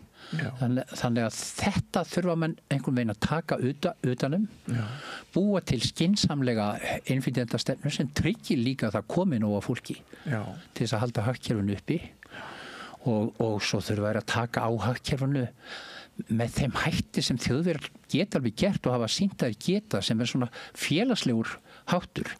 Ekki þetta bara eins og Trump að raða í kringu sig gölnustu og ríkustu mönnum heims og láta það bara vaða uppi. Það hefur ekki verið þýska leiðin sko. Nei, sko þær eru ansi margar köldu vassgusurnar sem við erum að upplifa núna þessa dagana og þú nefnir mikilvægi þess að Þýskaland sé í forystusæti í Evrópu. Hafa þeir áttað sig á því nú þegar? Eru þeir búnir að afskrifa Bandaríkin í því hlutverki sem að verið hefur, eða þetta svona koma hægt og rólega? Ég held að það sé réttilega að þetta hægt og rólega, eða öllu heldur sumir hafa þegar fengið þessa tilfinningu en myndu kannski ekki segja það upphátt og þeir eru ekki farnir að segja það upphátt en það sem þeir vita að þeir geta ekki verið án stjórnar lengi með hraðan á þessu öllu. Hvernig hefur búist við því að Bandaríkjamenn ætluðu að rukka Úkraínu tilbaka og fyrir utan það yfirtaka Grænland og alla þessa vitleysu sem við hann uppi. Þannig að Merz minni mig að hafi sagt hreinlega að það getur vel verið að í sumar þá verður bara NATO ekki lengur til. Og þegar sko verðandi kanslari Þýskaland segir þetta, hann á náttúrulega við í þessari mynd, en fyrir þeim hefur NATO og allar varnir Þýskalands alltaf byggst á þessu transatlantik. Við þurfum okkar besti vinur þarna. Já, besti vinur aðal. Já, nákvæmlega gott fyrir því. og það eru sko, og hann kannski aðal sko, Þjóðverjarnir er besti vinur hans, en það eru ennþá að ég held 100.000 bandarískir hermenn í Evrópu. Þeir munu draga á tilbaka. Þeir ætla, og það hefði ekkert verið í þeim atriðum mikið öðruvísi hjá Biden ef maður horfir nú heiðarlega á þetta. Þeir ætla að horfa á Kína. Það er þar sem þeir munu leggja sinn þunga. Það er þar sem þeir sjá sína efnahagslegu baráttu fara fram og þeim aðeins bara dálítið sama Evrópu. Þeir ætla ekki að hafa þá á samningaborði í Úkraínu þó að það muni koma í hlut Evrópu að stýra allri uppbyggingu. Þannig það sem ég held að svona þýskir forystmenn hafi áttað sig á að staðan verður svo að Evrópa verður að ákveða sína eigin strategíu. Lætur ekki ákveðan í Washington. mikið lengra er ég ekki að segja þessu komnir sko, af því svo þetta flokkar sem eru náttúrulega voru alltaf helstu andpólarnir í þýskum stjórnmálum, þar segja sósíaldemókratar og hinir, og fyrstu áratugina eftir stríð þá komast þeir aldrei í stjórnkratanir. En minnir að sé ekki fyrir 67 sem þeir komast í stjórn og vinna síðan kosningar og þeir hafa verið við völd megnið af síðustu 40 árum sem líka óholt og þá ef þú ert alltaf að búa til stjórn sem búin til úr sko stærstu andstæðustu pólunum þá situr yfirleitt uppi með miðjumóð sem engum þykir væntum alveg svo síðasta stjórn sem FDP frjálsir demokratar sprengdu óskup meðvitað og undirbúið sko bara að þeim fannst þeir ekki koma neinn í gegn sko. En Halldór, nú spyrja allar þessar hræringar nýrra spurninga stöðu Íslands og við vitum að það hefur byggst upp töluverður viðbúnaður á Miðnesheiði í rauninni hefur ekki farið hátt. Herinn kom bara aftur aðeins okkur sagt frá því. Við hristum höfuðið yfir Bandaríkjaforseta. Við höfum séð hvernig sannleikurinn skiptir ekki lengur neinu máli í tali ráðamannsins og hans.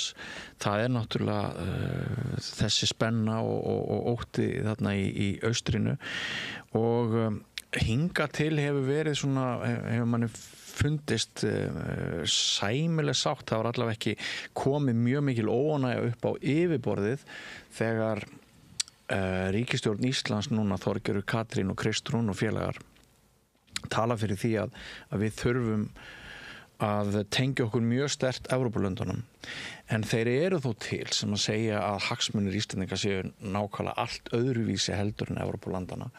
Þeir búi við ógnina en ekki við og það talað tengingarnar vestur þótt það getur nú verið snúið að vera í bandalagi með Trump. Það aðeins tekist á fjárframlög hérðan og nú við heyrðum Kristrúnu síðast í gær tala auki fé. Það sem ég að reyna að koma að sem sagt þeir sem tala fyrir hlutleysi Íslendinga og segja við eigum að halda áfram af því við þurfum ekki að taka þátt í þessum útgjöldum sem fylgja hernaði, við erum að vera áfram bara óþroskaði og óbyrgi unglingurinn í samfélagi með fullorðnum þjóðum sem eru þjakaðar af ábyrgðarkennd og skyldum sem við höfum ekki. Hvað sýnist þér af því að þú hefur nú pælt í veröldinni allri áratuga skeið og hvað sýnist þér þessi tvö argument sem að núna mætast? Eigum við að halda áfram að vera hlutlaus, ábyrgðarlaus unglingur eða eru við neitt inn í nýja þáttöku og meiri útgjöld? Þetta held ég bara nákvæmlega spurningin. Það að segja spurningin svo. Því auðvitað sko hugnast örugglega langflestum Íslendingum það að við séum vopnlaus þjóð og séum hlutlaus í sem flestum stríðum þó að það geti líka hefur verið hlutlausir þegar Trump hernemur Grænland. Sko, það spurningin í þessu nefnilega alveg þessi. Komumst við upp með það? Þegar þú horfir tilbaka bara á 2000-öldina.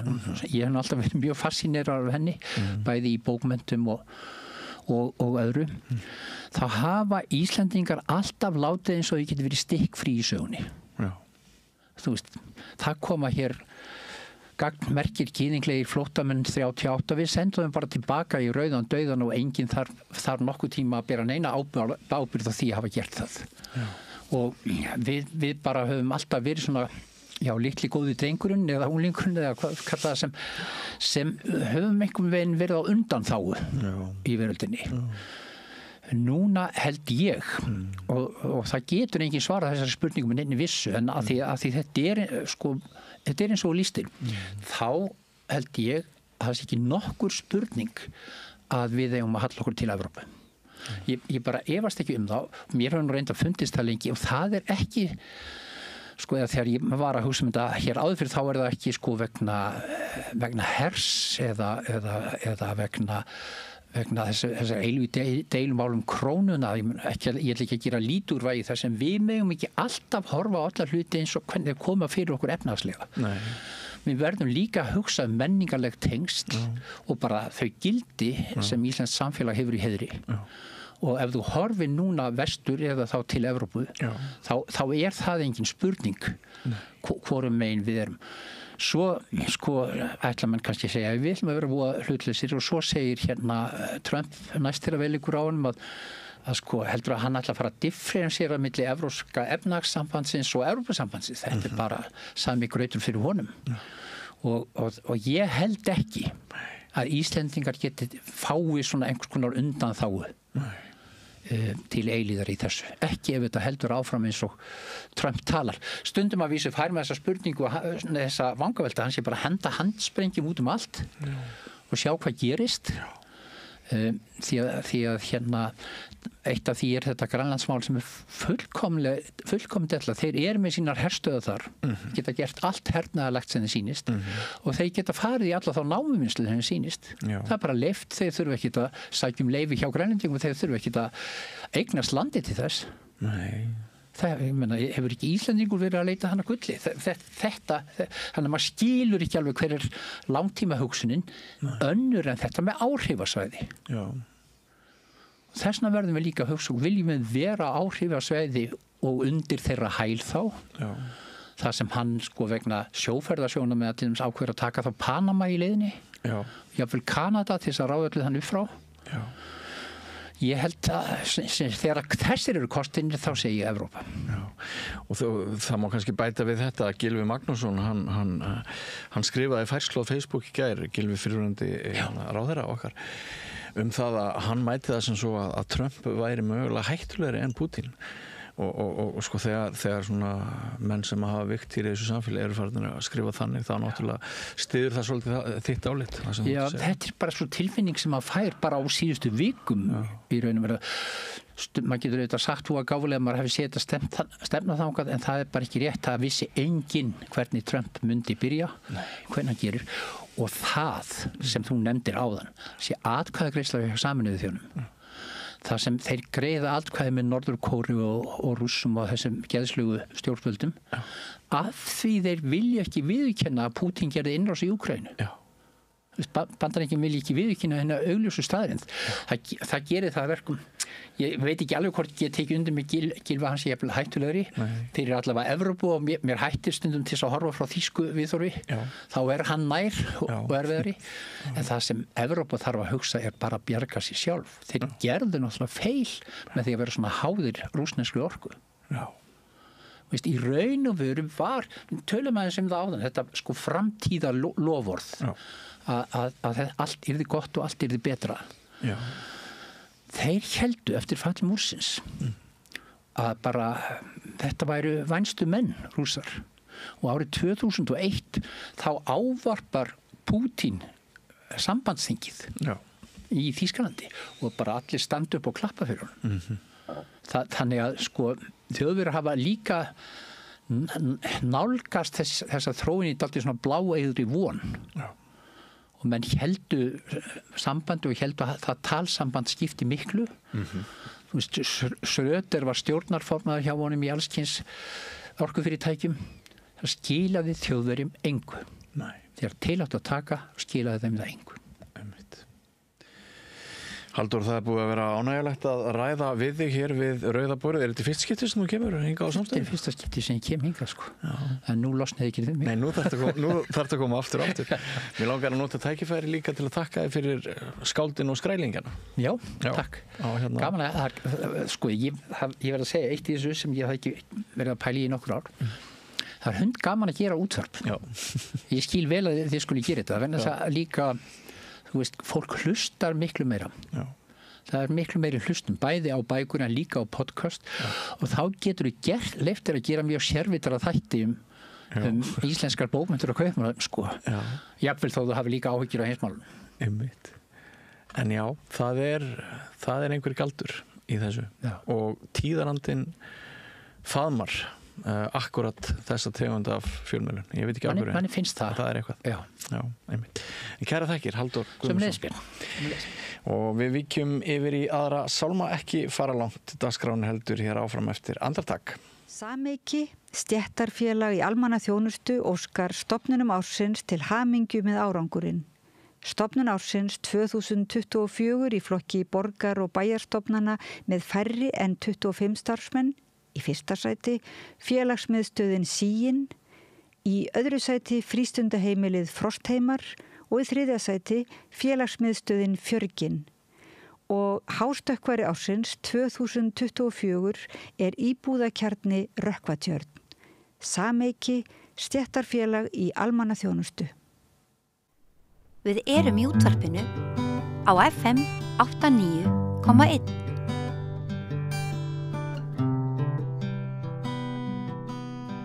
Komið sæl og hjartalega velkomin að Rauða borðinu. Ég heiti Marja Lilja og ég með góða gesti hjá mér í dag sem nær.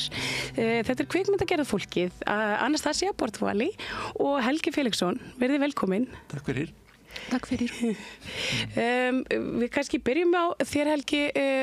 Þú ert framleiðandi af bíómynd sem var frumsýnd í gær. Geturðu sagt okkur svona aðeins frá þessari mynd og hvernig kynntust þið eiginlega? Já, við kynntust fyrir 2 árum síðan. Þá kynnti Anastasia mig fyrir þessu verkefni. Þá hafði hann fengið lítinn handriksstyrk frá KMI til þess að fara á stað með málið og fór mjög vel á stað með þetta og þá hafði hann fært svona dagbókar notes í kringum veru sína. Hún kom hingað til, sem margir vita, kannski hún kom hingað, hún var í skóla í St. Petersburg og þegar stríðið skall á þá þurfti hún að flýja eða yfirgefa Rússland og fara til Úkraínu og með mömmu sinni og systur þá flúðu þær úr landi og með millilendingu í Póllandi þá enduðu þær allavega á Íslandi og þá var það láð það einhvern veginn í Anastasia eðli að dokumentera bara sinn dag og sitt líf og það var svona upphafið að þessari mynd og síðan hefur þetta þróast á þessu 3 ára tímabili og ég kom síðan inn í myndina eftir 2 ár þá. Á öðru ári þá kom ég inn í myndina og leist afar vel á hana sjálfa bara.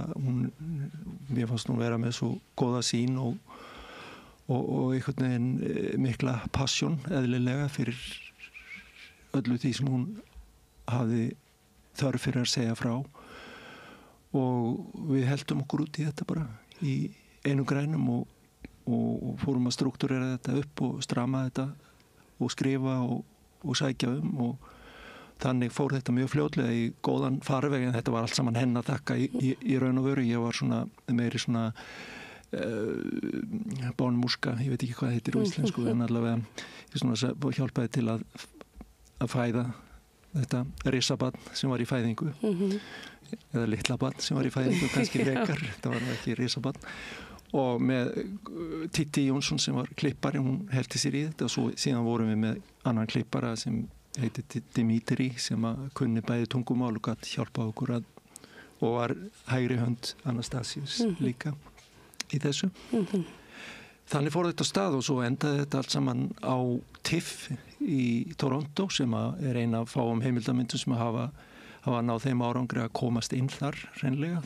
Þótti mikill árangur að komast þangað meðal 900 heimildamynda sem sóttum voru 19 valdar og þá var þessi mynd ein af þeim útvöldu og svo fór vel á stað og síðan áttum við þessa Íslands frumsýningu í gær sem að kannski Anastasia vil segja nána frá. So Anastasia, congratulations on your film. Thank you. I hear you got a great review from Icelandic critics. I saw you on Roof yesterday a bit about it and it's about your reality as a refugee in Iceland. Can you explain like how did you start? Like when did this become something of a movie? Everything started in April 2022 when I arrived to Iceland with my family. And, it was very natural way because I just started to shoot by my phone for myself. It was my notes and a kind of therapy, as I said many times. But after my good friend said me, I go to work with my mom to fabric. We did sandwiches and yogurts, and I think my professional life is finished as their filmmaker. But my good friend said me, come on, can you write please to Icelandic Film Center and ask them about support or maybe some job for you? I said no, which film industry, it's not the time for this. But my friend say me, no, please make it, just write them. And I wrote to Icelandic Film Center that I am Anastasia and I'm from Ukraine, and now we're living in Ausbru, in past military base, and I shoot my neighbors in a dormitory. So maybe we can do something with this. And I asked about just the technical equipment. And Icelandic Film Center helped me and gave me a grant for the script. And after it was a long, long way, I met Helgi. And after this great meeting, we started to work together and finish this film. And now you can watch it in the movie theater. Yes, and the premiere was yesterday? Yeah, premiere was yesterday, Icelandic premiere. It was successful. We had a full house and we take additional chairs for people because I think it's very... now Ukrainian start to be popular again because I know that people was tired about this war, about these refugees, and now after this breaking news from America, oh yes, Ukraine started to be popular again, I think, and it's very good that our film, we will have opportunity to show our film now in this hard and difficult moment for Ukraine. And this film, it's not only its main focus is maybe not on being Ukrainian, it's about being a refugee in Iceland. Yes, I think it's so universal. We can change, for example, Ukrainian peoples inside this story and put their people from Syria or from, I don't know, Afghanistan, from everywhere, and it will be the same important topic, how you suddenly can lost everything and you can try to build a new life in the middle of nowhere. For me, when I start to think about how I and my family from Ukraine came to Iceland, I can't believe on this. I live here 3 years, but I still can't believe. Yeah, so it's universal. Þetta athyglisvert sem þú segir sko þetta getur komið fyrir okkur líka og þetta kom fyrir okkur líka á sama tíma því að í myndinni svona umhverfi myndarinnar eða rammen svona eldgos sem að geisa þarna allt í kringum Ásbrú. Akkurat. Og ekki bara einu sinni, tvisar, þrisar, fjóru sinnum og nú eru þau komin upp í 10 og handan þessa eldgos eru Íslendingar á flótta. Einmitt. Yeah, the Icelandic, the people of Grindavík, they were experiencing somewhat of being refugees in their own country, Iceland, as well. So yeah, exactly. Start to be refugees in their country, and exactly Grindavík is so close to Ausbru, so it was. Funny because it's a weird contrast. We came from Ukraine and we afraid of rockets and war, and we start to build our life. And again, this volcano, and again we have a chance lost our temporary home. Even temporary home we can last too. Yes, and it's big irony. Já, einmitt þetta að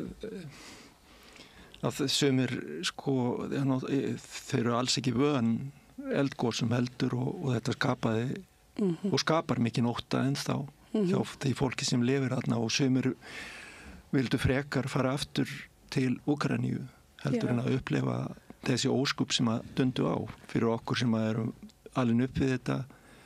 Við horfum á þetta öðru sinna maður náttúrulega verðum beint fyrir eins og Grindvíkingar hafa orðið sem náttúrulega önnur hlið á því líka en þá vildu þau frekar upplifa sprengjur heldur en að hættu að vera sprengt heldur en að verða fyrir þessu gosi og fyrir utan það að Ásbrú alveg við flugvöllin og þetta fólk sem að kemur úr miklu tráma margir hverjir allavega og hafa orðið fyrir miklum áföllum og hafa flugvélarnar náttúrulega yfir sér alltaf stöðugt. Það náttúrulega svona hluti af þessari frásögn okkar líka. Temporary shelter, sko, hvernig er að búa við þessar venjulegu aðstæður sem eru venjulegar fyrir okkur sem að vekja náttúrulega upp óskaplega djúpt og mikið tráma hjá fólki sem hefur ekki upplifað þetta áður. Svo þessu hafði ég aldrei hugsað út í fyrir ég komst í tengsl við þetta og hafa fái gert heldur þegar staðsetningar eru valdar. Ásbrú is a strange place. It's mysteries. Yes, we know that because it's kind of like it's filled with a kind of mystery for us Icelanders too, because it was the Navy base, like for the U.S. Army for such a long time, and it was really closed off. But when they left, they just left these houses there, and like a whole community somehow. Like it was a ghost town, and so for us it's a strange thing to have this look into Ásbrú. Have you had any like reviews about your film from Icelanders and from maybe people from Grindavík? Yes, I had a lot of reviews from Icelanders, and I probably not from Grindavík. I mean, not yet, or maybe they don't speak it to me straight. But Icelanders start to understand refugees better. I mean, not refugees, but people who lived in their country, because it's Icelanders accept us, help us, gave us documents, rights to the job, financial support. And for me it was important to try to show, to like connect each other, Icelanders and these refugees. Yes. And yes, we spoke a lot about this word temporary, because in Iceland and in our world temporary is everywhere now. Everything is temporary now. Yeah. And what about the Ukrainians? What did they think about your movie? It's difficult for me, because I was ready for this critics from the Ukrainian community, because it's very hard to watch a film about you, about yourself. I mean, of course, there are in our film we had maybe 10 people, but of course they are similar to other Ukrainians. And today I get a lot of bad reviews, not bad, but angry reviews from Ukrainian people. I think they are scary, and they think about how it will be for their life in Iceland. Maybe Icelanders will start to think about them bad. It's very humanity feeling when you start to think what people will think about you.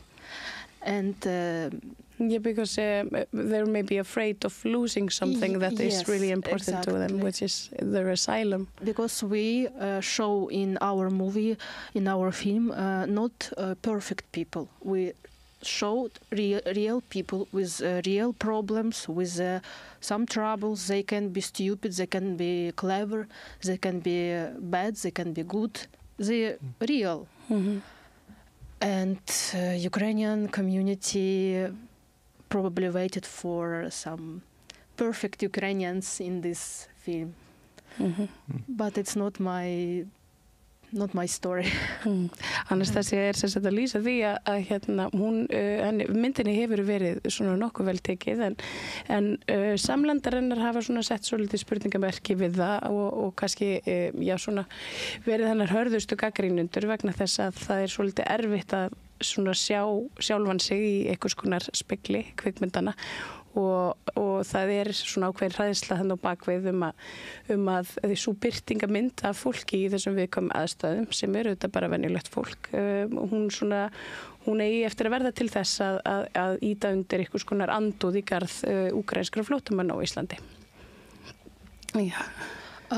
I wanted to say that we probably made important things in this film because a lot of people ask me after the screening, really your characters are everybody working? And this is true. My characters and a lot of Ukrainian people, they start to work from the beginning, and audience surprised about this. So now probably maybe people will understand if you give opportunity to people to work, they will not sit with benefits only and financial support from government. They will go to the job, and maybe it will help to refugee from other country because Ukrainian people had other protection with special rules. We get these documents very quickly, but I know that people from Syria, from Palestine, they waited for documents years, 2 years, 3 years, and can't go to job. Yes. Anastasia, hún vonast til þess að myndin kannski frekar opna augu Íslendinga fyrir því hversu mikilvægt er að veita flóttafólki réttindi til þess að vinna og koma sér inn í samfélagið eins og úkraínskt fólk hefur fengið tækifæri til að gera vegna þess að það skapar eftir vill fleiri svona félagsleg vandamál að láta fólk bíða endalaust og þiggja þá bætur og annað. So there was a party yesterday. Yes, it was. We celebrated this, but we had yesterday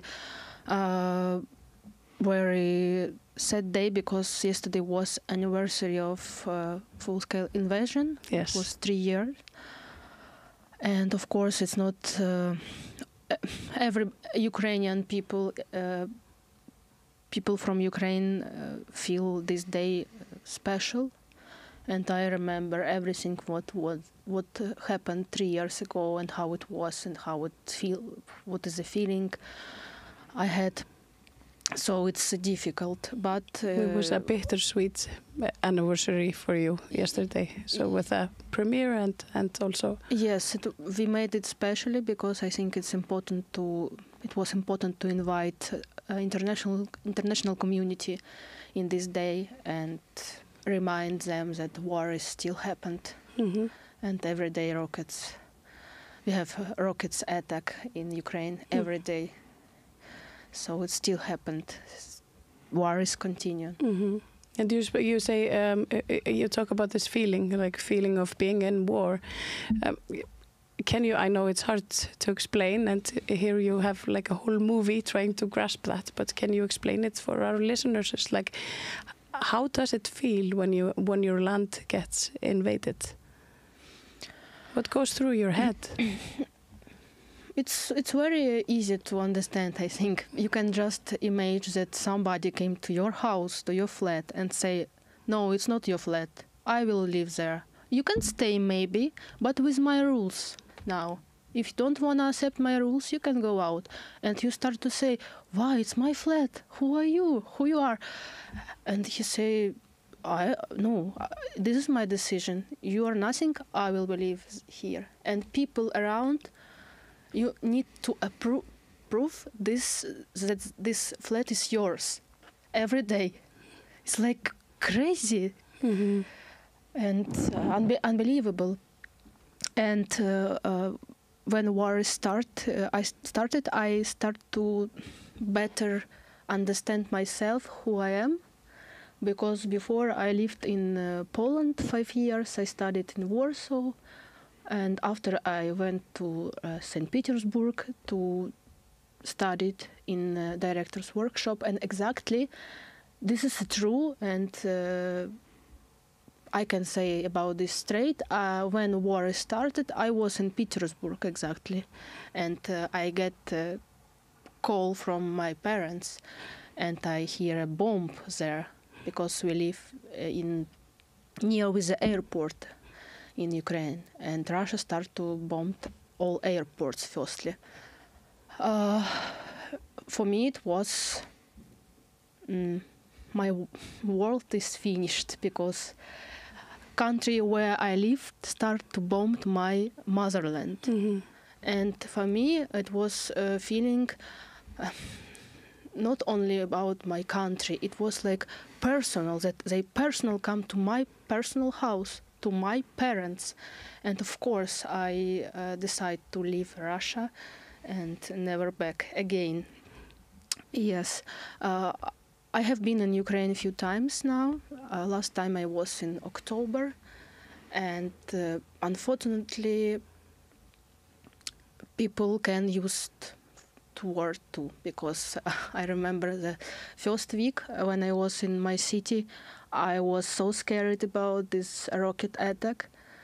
And after 1 week, I used to this. And when a rocket attack started, I didn't go to bomb shelter. I just sleep and say, oh, it doesn't matter. Okay, I will die, okay. Oh, but that's I will so sleep. Interesting. How people are so highly adaptive. Yeah, very quickly. Yes, and it's kind of similar what Helgi was saying with a volcano, even though it's it's not the same, but it's a similar thing, because for many Ukrainians, they chose not to stay in Iceland because the volcano was so scary for them, but the bombs were somewhat less scary because they knew. Exactly. And with this volcano, it's you are right for 100%, because we are used to this volcano too. I remember first time when I seen volcano, I was in shock. Oh my God, what's going on? It's like a film. But after it started again, it's happened again and again. And now when I see volcano, I say, oh, again. So it's not interesting anymore. And in temporary shelter in the film, we had some conversation between my characters and her friend in Ukraine. And friend from Ukraine, which stay in Ukraine with the rockets, she asked my character, which in Iceland, how you live there? Is a volcano land? It's very dangerous. And my characters say to her, you live under the rockets and you say me about volcano? So it's really so funny, but it's about not funny. It's not funny, but it's comical. Yeah, it's comical, yeah. And how people adapt. Og Anastasia segir okkur frá því að hvernig innrásin, hvernig tilfinning þetta hún lýsir henni svolítið eins og að einhver brjótist inn í húsið þitt og neita að fara og segist bara ætla að búa þar og þú þurfur nú að fara eftir þeirra reglum og þú einhvern veginn reynir að brjótast og mótmæla, en það virkar ekki og allt í kringu þau eru nágrannar sem eru svona rökræða hvort að þeir eigi að vera í húsinu þínu eða ekki, sem að sé svona mjög skrítin tilfinning. Svo lýsir hún fyrir okkur svona glefsum úr myndinni, meðal annars þar sem að karakterar eru svona að takast á í svona mjög svolítið spaugilegum svona með svona spaugilegum undirtón þrátt fyrir aðstæður séu erfiðar, en annar karakterinn er sem sagt hún sem er stödd á Íslandi þegar að byrjar að gjósa og eitthvað sem að hún verður svo vön og meðan að sem sagt úkraínski karakterinn í Úkraínu spyr hana hvernig getur eiginlega verið þarna á þessari eldfjalla eyju, en viðkomandi er þá svona með sprengjuregnið á bakvið sig, þannig að þetta er svolítið svona spurningum hversu fólk er fljótt að aðlegast þeim aðstæðum sem það býr við. Yes. So for how long will the screening be? When are people able to see the film and etc. like the almenningur á Íslandi? Jú, myndin var frumsend í gær eins og kom fram og verður í Bíóparadís núna næstu 2 vikur allavega og síðan náttúrulega verður það metið eftir aðsókn hvað hún stendur sig lengi. Svo að við bara viljum eindregið mæla með og ég sérstaklega að fólk fari og sjá þessa mynd, því að þetta er einstakt tækifæri til þess að fá innsýn í flóttamannin og hvað hann gerir okkur mikið gagn líka, sem finnst óskaplega mikilvægt að sé verið að auka skilning okkar á því líka, og líka það að sjá þetta listaverk hennar Anastasius sem er svona brúbyggjari, brúasmiður sem er að brúa á milli heima til þess að fá okkur til þess að skilja okkar umheim betur en nokkuð tíma fyrr og þarna hefur hún staðið sig alveg einstaklega vel í því verki, en það er ásbrú úr goðafræðinni, brú milli heima smíðið sérstaklega. Ég var ekki bara að kveikja því. Já, svo má taka þann þráð upp Já, með ásbrúna. Já, Ásbrú. Do you know what Ásbrú is? The meaning of Ásbrú? No. It's a bridge between the two worlds. It's for the Nordic mythology. Yes, Helgi was just reminding me that it's a bridge between the world of the Ásar, the gods, and the people. So Ásbrú is the bridge. Really? Yeah. From the paradise. And from to the art. Yeah, so it's kind of what your film is doing. It's like making a bridge between two worlds. Two worlds, yeah. Yes. Wow, it's interesting. Yeah. When we worked on the film, I tried to find this connection with the Icelandic saga, but I didn't know this information. Oh, wow. Yeah, but I'm surprised. It's a pleasant surprise. Well, Anastasia Bortovali og Helgi Felixson, kvikmyndagerðar fólk, þakka ykkur kærlega fyrir að koma og segja ykkur frá myndina og ég hlakka til að sjá hana. Takk fyrir. Takk fyrir, kærlega að koma. Takk fyrir. Þú ekki við, það er meira hér handan við hlýja. Þar stann að tala borgarfulltrúa. Borgarfulltrúar Sósíalistaflokksins eru með viðtalstíma alla mánudaga klukkan 13:30 til 14:30. Það þarf ekkert að bóka tíma, endilega kikið við í Bólholt 6, 105 Reykjavík. Gerist áskrifundur á samstöðinni og taki þátt í að byggja upp öfluga og róttæka samfélagsumræðu.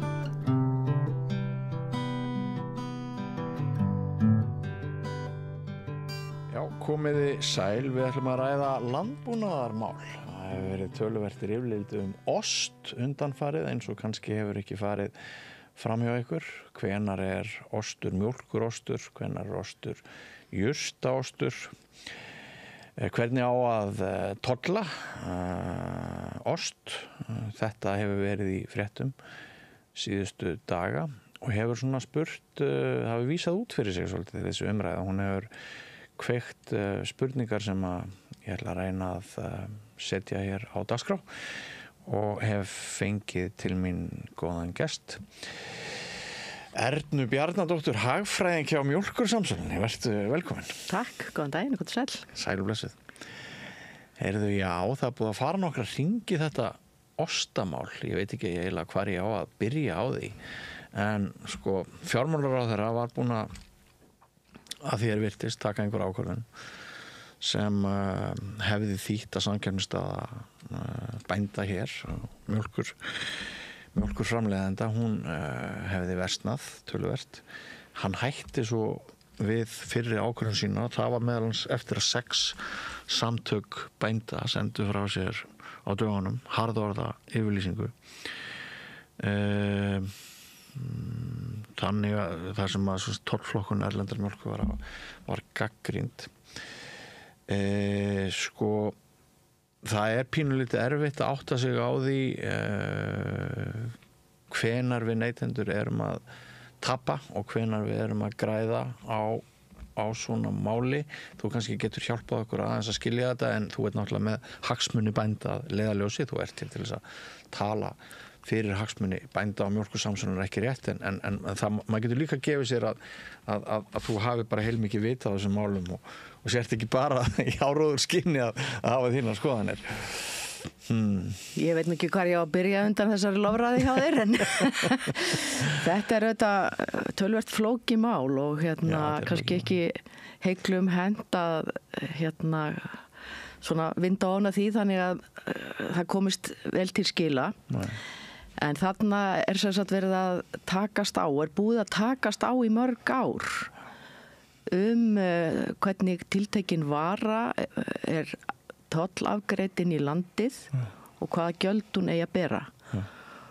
Og þetta mál hefst eiginlega svona opinberlega á árinu 2020 þegar að skatturinn stöðvar sendingu á 18 tonnum af osti hérna í október 2020. Þá hefst þetta mál gagnvart í fyrirtæki sem að hefur mest verið umræðinu að hafa átt í hlut og þegar að það gerist þá liggur þegar fyrir svo kallað bindandi álit frá skattinum frá því febrúar sama ár og í umræðin hefur oft verið vísa til þess að þegar að þessi sending var stöðuð í október 2020 að þá hafi farið fram einhver breyting á tollflokkun. En nú það svo að það engin opinber skoðun af skattsins hálfu á tollflokkun nema hún sé gefin út í formi svona bindandi álits. Og það finnst ekkert eldra formleg afstaða frá skattinum að þetta hafi borið að tollflokka með þessum hætti. Hvað sem fyrirtækið hafi gert fram að því og hvað sem það kann mögulega hafa haft í munnlegu formi, í óformlegum samtölum við einhverja starfsmenn skattsins. Þessu hefur öllu verið vísað á bug fyrir dómstólum. Þannig að það liggur ekkert annað opinberlega fyrir hvað sem menn reyna að halda fram af hálfu stjórnvalda í þessu tilfelli skattsins. En að þarna séum ost að ræða. Og í greinagerð ríkislögmanns fyrir dómnum sem að féll núna 17. febrúar þá meðal annars farið mjög vel yfir það að vara eins og þessi hefði við gerð þeirra samninga sem við höfum gert við Evrópusambandið á grundvelli 19. greinar EES-samningsins, svo ég haldi hún áfram að vera tæknileg, þá hafi þessi vara fallið undir landbúnaðarvörur í þeim viðræðum. Og að þar að leiðandi augljóst að draga þá ályktun að það væri þá bara alveg ný staða fyrir alla sem að þeim samningi koma eða hafa hagsmuni að fara allt inn að flytja tollalaust inn vöru sem að menn voru, samkvæmt þessu allavega sem ríkislögmaður segir, sammála að ætti að falla undir ost. Þannig að síðan hefur þetta mál gengið fyrir dómstólum og niðurstöður hafa alltaf fallið á sömu lund. Og það hefur alltaf verið vísað frá því þegar það hefur verið haldið fram að hér hafi verið ómálefnarlegar ástæður, látið undan þrýstingi eða farið gegn áliti einhverja tollflokkunar sérfræðinga. Því þar hvergi hægt að vitna í formlega afstöðu skattsins sem aðeins getur verið gefin út eins og bindandi, í formi bindandi álits eins og ég sagði á. Ályktar þá núna að Daði Már Kristófersson, fjármála- og efnahagsráðherra, hafi fengið ranga ráðgjöf þannig áður en hann breytti fyrir ástöðu? Það erfitt fyrir mig að segja hvaða ráðgjöf hann hefur beinlínis fengið.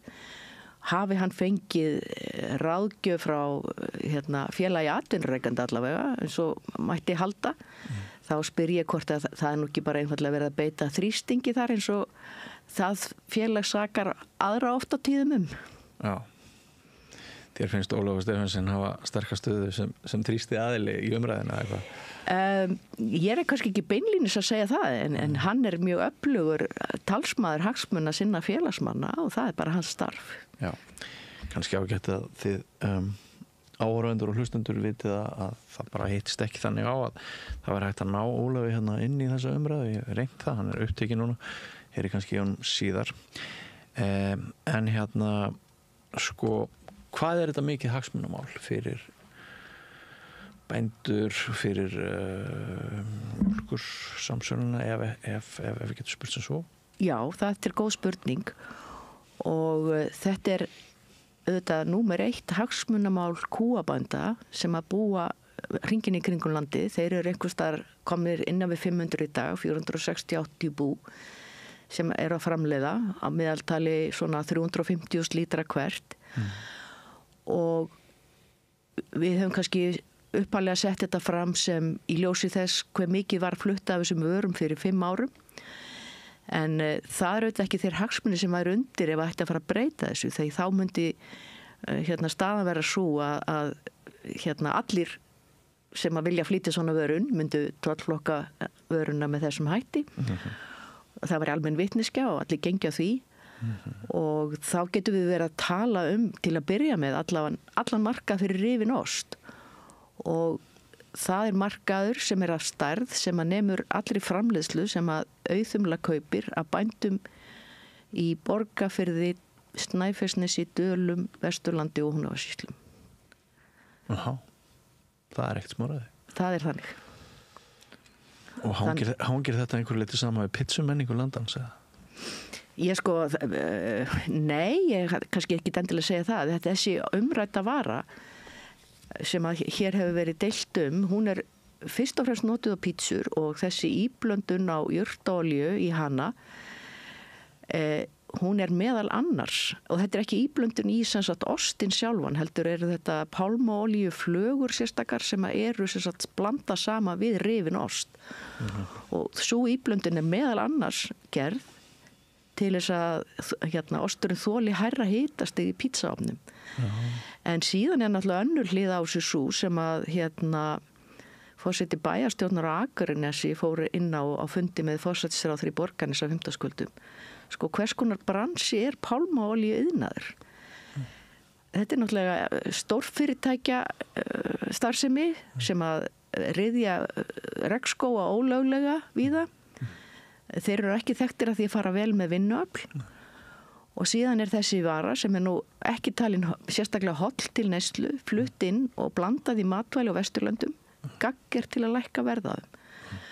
Og ég skil vel að ríkisstjórn sem að við erum með í dag munu nú líka vilja aðeins staldra við og skoða þetta í stóra samhenginu. En er einhver leið, þegar spurðum hagsmunna áðan, er einhver leið að ræða þetta í 100 milljóna eða? Já, þetta eru þetta eru 100 milljóna af krónum. Þetta eru það tekjur sem bændur á þessu svæði hafa. Ætli það gæti verið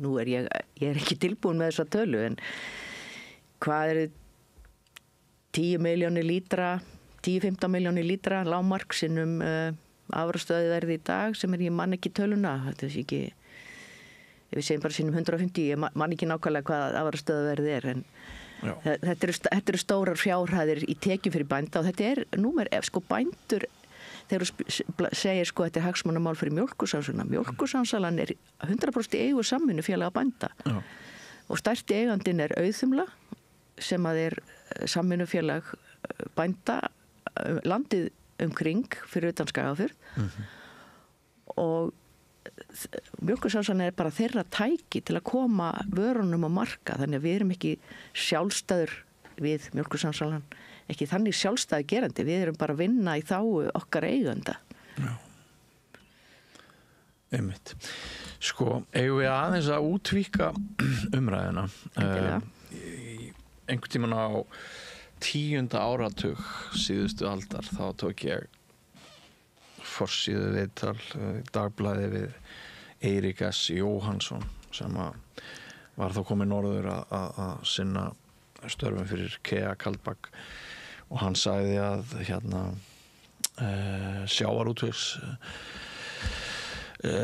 sjávarútvegurinn væri að ganga í gegnum mikla breytingar og andlitslyftingar en landbúnaðurinn hefði alveg setið eftir. Já. Og enn hitti maður fólk sem segir það sama. En þann dag í dag árið 2025 hafi landbúnaðurinn setið eftir í svona þessum að þar sé meiri kyrrstaða heldur en eiginlega kannski í öllum öðrum greinum landsins. Við rífum svolítið það hvort sko það er að bitna á neytendum eða hvort það er neytendum í óhag að við búum hérna við ákveði kerfi sem hefur svona í meginatriðum haldið. Við vitum ekki ennþá sem þjóð hvort við fáum plús eða mínus hvað var það landbúnaðarmálin ef við göngum í ESB. Ef við byrjum kannski bara á því að þú segir mér sko er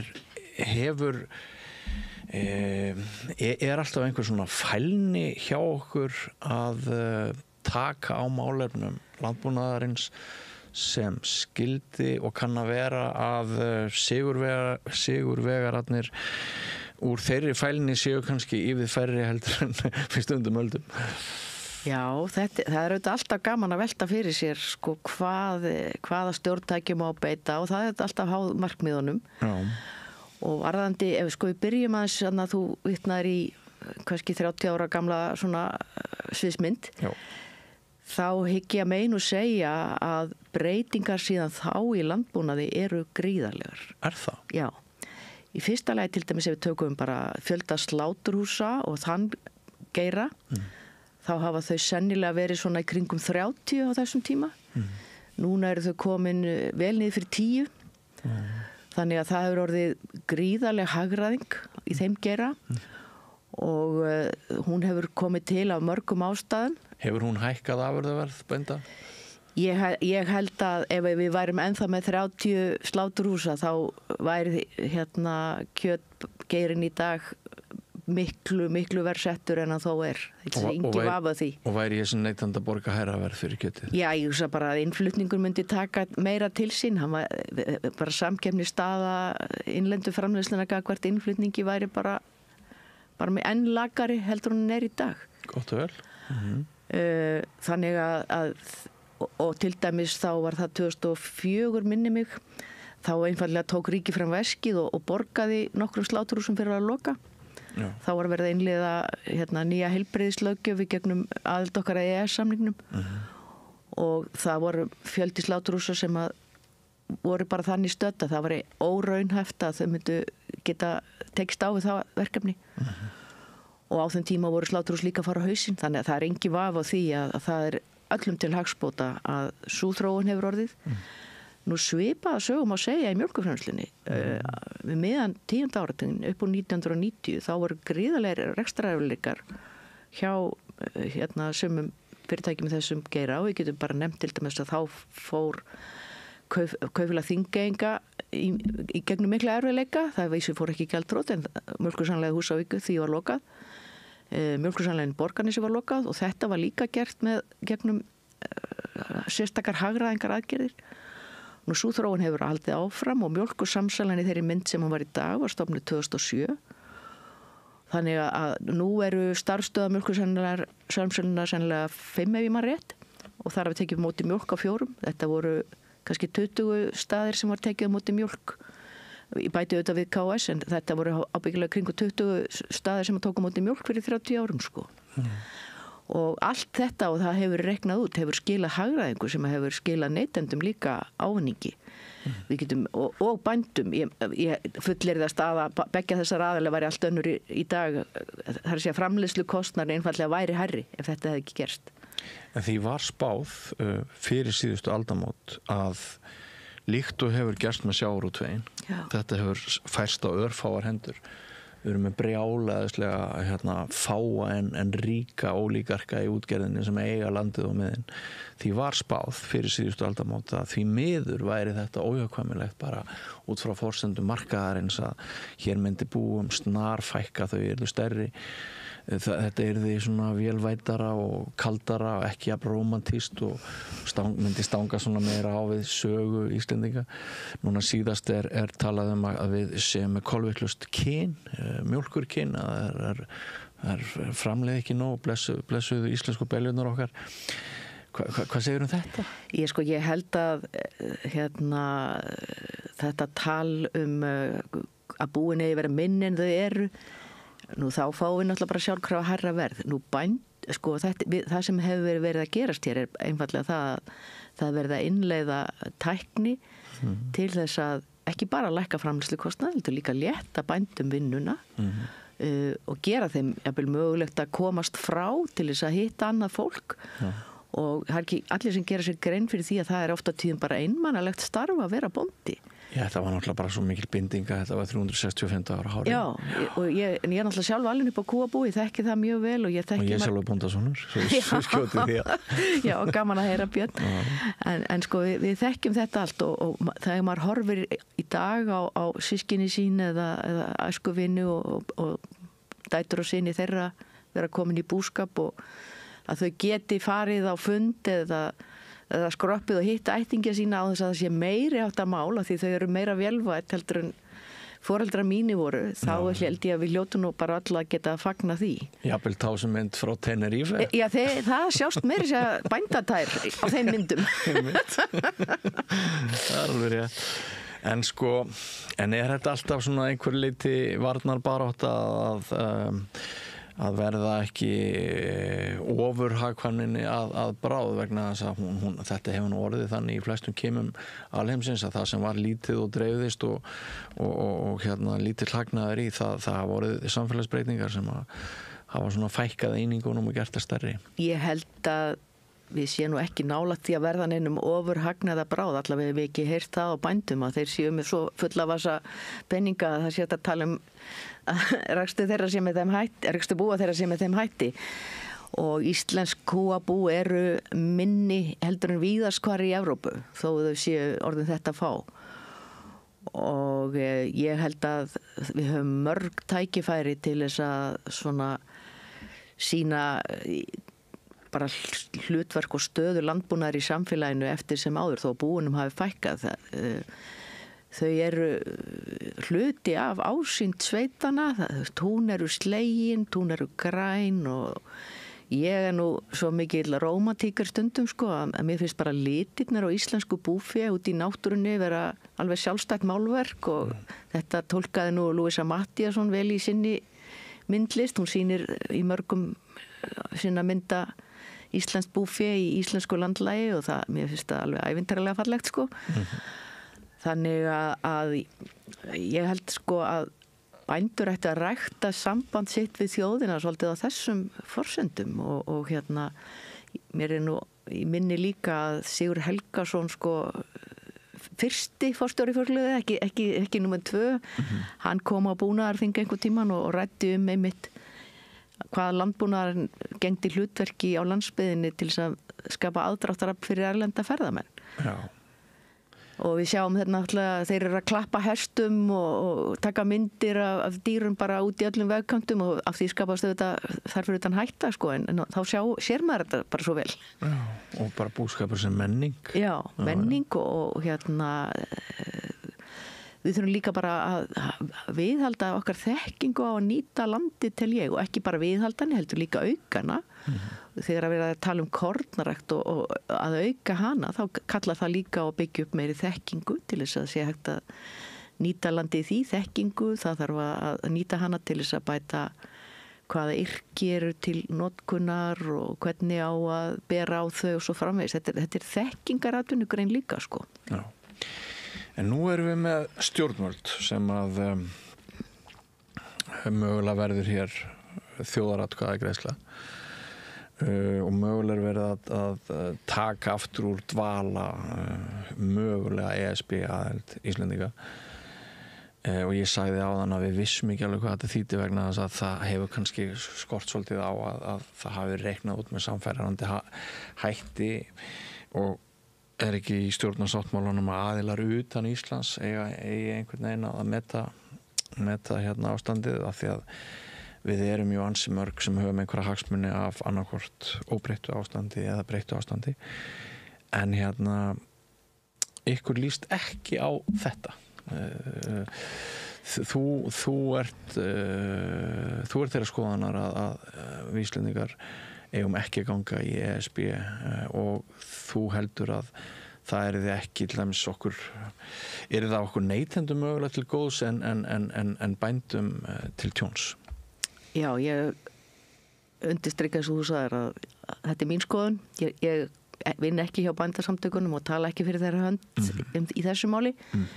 Ég vann hins vegar hjá bændasamtökunum á þeim tíma sem að fyrra ferli stóð þarna þegar að umsóknin var samþykkt 16. júlí 2009 og umsóknin afhent daginn eftir og allt sem þar eftir kom. Ég tók þátt í starfi fjölmargra samningahópa og var svona í innsta hring bændasamtakana þar og það var skýr afstaða samtakana á þeim tíma að þetta væri ekki hagstætt fyrir íslenskan landbúnað og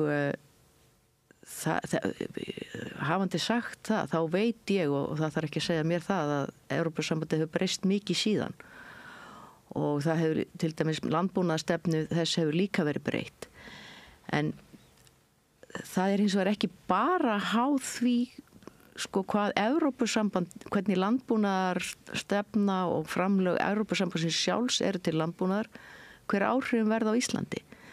Það er líka hver vilji stjórnvalda verður á þeim tíma sem sami verður hann skiptir líka máli og þetta getur við mjög vel séð í aðildarsamningum Finnlands og Svíþjóðar þar sem að finnsk stjórnvöld gengur miklu lengra í kröfum að leggja framlög til finnsk landbúnaðar heldur þessi sænska. Já. Og ég var nýverið að glugga í samantekt frá Svíþjóð. Þar hefur til dæmis verið keypt upp mikið af smærri búum sem voru starfandi fyrir Evrópusambandsaðild því að löggjöf kaup á landi og rýmku mikið. Þannig að landbúnaðar hefur dregist mjög mikið saman sérstaklega í norðanverður í Svíþjóð. En að þú nefnir þetta, hér eru nú samt með dálítið ófremdar ástand í uppkaupum. Já, það er mjög gaman að fara út í það. Ég skrifaði reyndar nýlega grein í Bændablaðið eða svona samantekt úr skýrslu Evrópusambandsins og varðandi þann málaflokk þá er alveg ljóst að 2004 þegar að löggjöf ESB sem okkur var skylt að innleiða vegna aðildar EES-samningsum frjálsaför fjármagns ég tel að sé alveg fullljóst af þeirri skoðun sem að þessi skýrsla Evrópusambandsins sem ég vann upp úr þarna þá var gengið lengra en þurfti í því og svo löggjöf stóð eiginlega óhögguð þangað til líklega árinu 2020 eða 2021, ég man það ekki alveg þegar að forsætisráðherra áðurandi Katrín Jakobsdóttir lét gera úttekt á þessu málaflokki og kjölfarið voru sett svona ákveðnar takmarkanir þar að segja að kaupa tilteknu umfangi þyrftu að væri háð samþykki en þangað til þá gat bara hver sem var með kennitölu á Evrópska efnahagssvæðinu komið hingað og keypti allt það land sem hann vildi. Já, það var það náttúrulega bara, getum við ekki verið sammála það var það ákveðin skaði. Jú, ég tel að þetta hafi verið bara skaðlegt og sjálf var ég nú fengin af landbúnaðarráðherra í tíð ríkisstjórnar Jóhannu Sigurðardóttur til þess að reyna að leiða vinnu til að breyta þessu. Það voru þetta bara svo mörg önnur verkefni á þeim tíma að það var nú ekki úr þá en það, svo segi, það hefur verið gerðar atrennur að breyta þessu þangað til að þetta tókst í tíð ríkisstjórnar Katrínar Jakobsdóttur 2020-2021. En afsakaðu þennan útúr? Endilega. Þetta var aðeins út af efni. Já, en við vorum að tala áhrif Evrópusambandsaðildar og við förum aftur í það sko að á þeim tíma sem ég var hjá Bændasamtökunum þá náttúrulega settum við sérstaklega fyrir okkur það að horfa upp á afnám tollverndar sem að myndi bara óhjákvæmilega fylgja svona aðild sem að bara mikilvægur hluti af þeim verkfærasafni sem að notað til þess að ná markmiðum núverandi landbúnaðarstefnu á Íslandi. Þannig að þetta myndi þýða augljóslega breyttan landbúnað, hvernig eða hve mikið, það auðvitað bara eitthvað sem krefst nýrrar greiningavinnu í því ljósi breytingar sem hafa orðið. Sko, ertu samt, greini ég það rétt að þú sért ívið mildari gagnvart Evrópusambandinu? Nei, ég bara reyna að vera kurteis í dag. Ég ein hérna hjá þér. Ég hef ekki hakkast neitt, sko. Og það út af fleiri heldur en landbúnaði. Þú hefur ekki hakkast neitt. En þú ert allavega, ertu nokkuð á móti því að við fáum gögn og fáum upplýsingar?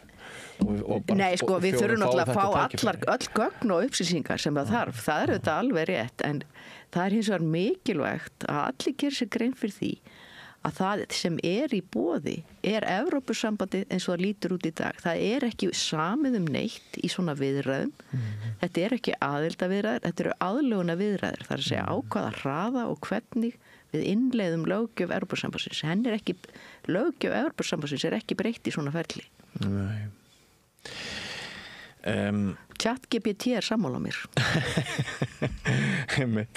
En hérna hljóðið ekki bara, það hefur verið verra hljóðið í hérna þeim sem starfa við landbúnað heldur en akkurat núna finnst mér eitthvað í jafnvægi.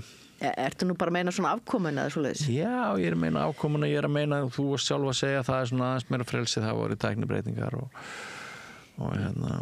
Já, ég held nú reyndar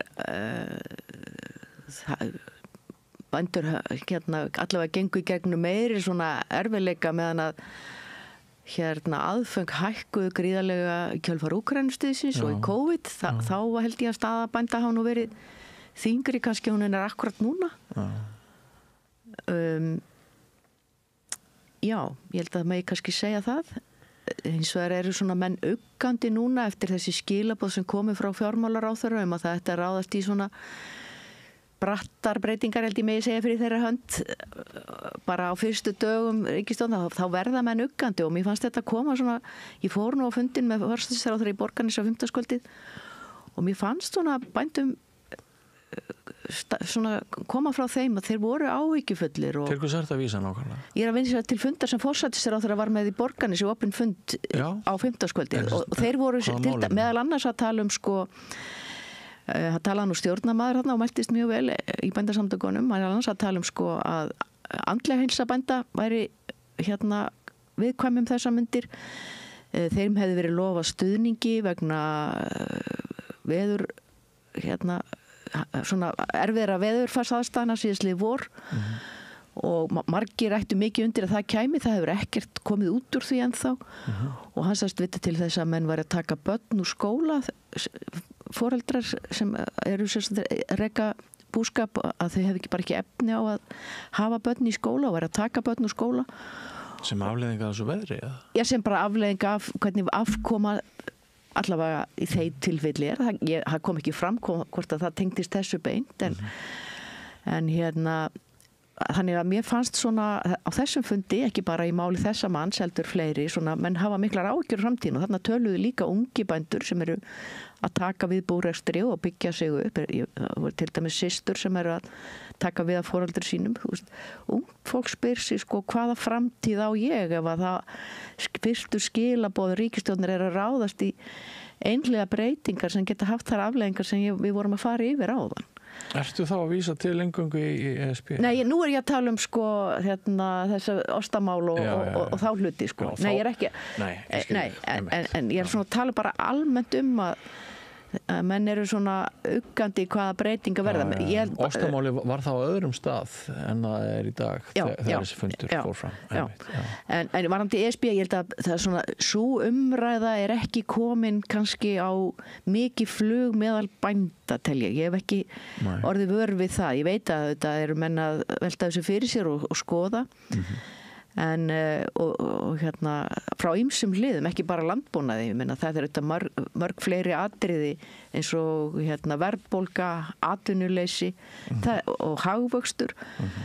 hagvöxtur á Íslandi hefur til þess verið margfalt meiri heldur en að meðaltali innan Evrópusambandsins. Þýskaland er búin að fara í gegnum samdrátt núna 3 ár í röð. En það kannski mest byggt á þessari brjálaðislu fólksfjölgun sem að hefur orðið hér og hefur þurft vegna þenslunar. Já, sko vegna eins og við förum bara í skýrslu Mario Draghi sem nú verið mikið umræðinis og kom út í fyrra haust, þá kemur það mjög glöggt fram að íþykjandi regluverk sambandsins hefur einfallega dregið úr hefur verið áhrifaþáttur að draga úr hagvexti, sprotafyrirtæki og fyrirtæki sem eru svona í mikilli nýsköpun, þau hafa einfallega bara flúið til annara svæða þar sem að þau hafa meira frelsi eða svona ekki jafn reglusett í því hvað þau gera og hagvöxt, þau til dæmis hafa slík fyrirtæki, þeim hefur fjölgað miklu meira í Bandaríkjunum heldur en Evrópusambandið. Þetta kom meðal annars fram í máli Svíjan sem var á viðskiptaþingi núna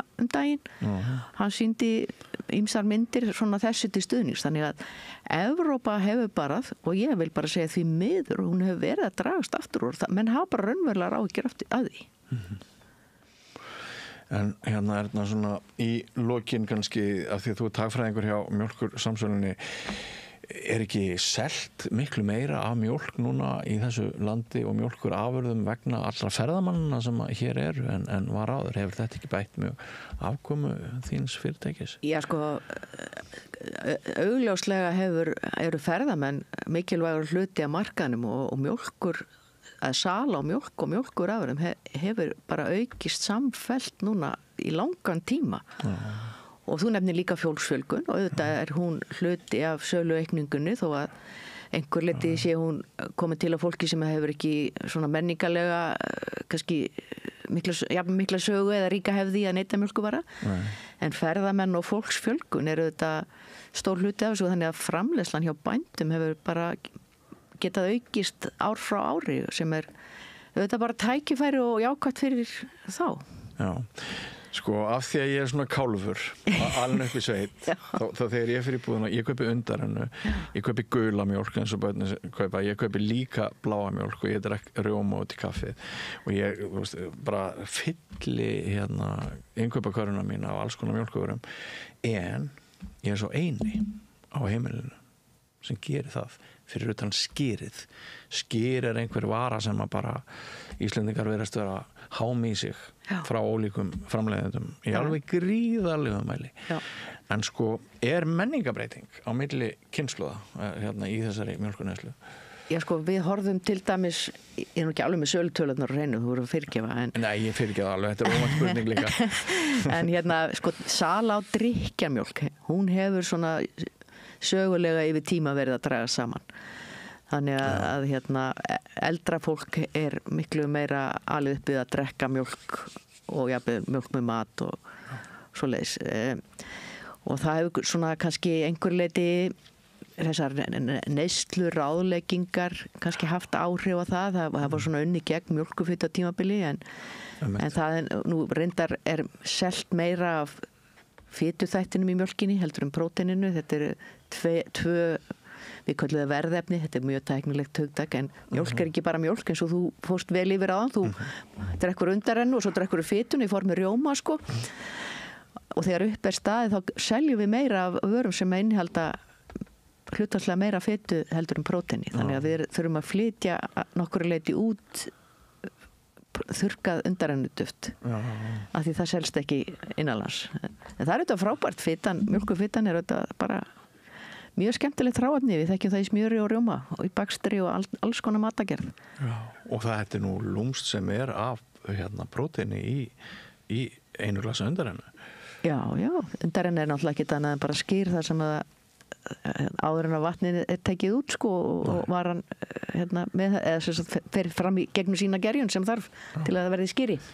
Ég held allavega áfram að vera svo kálfur sem ég er og mun styrkja íslenskan mjólkurðina. Þú mun styrkja beinin í leiðinni. Beinin í leiðinni.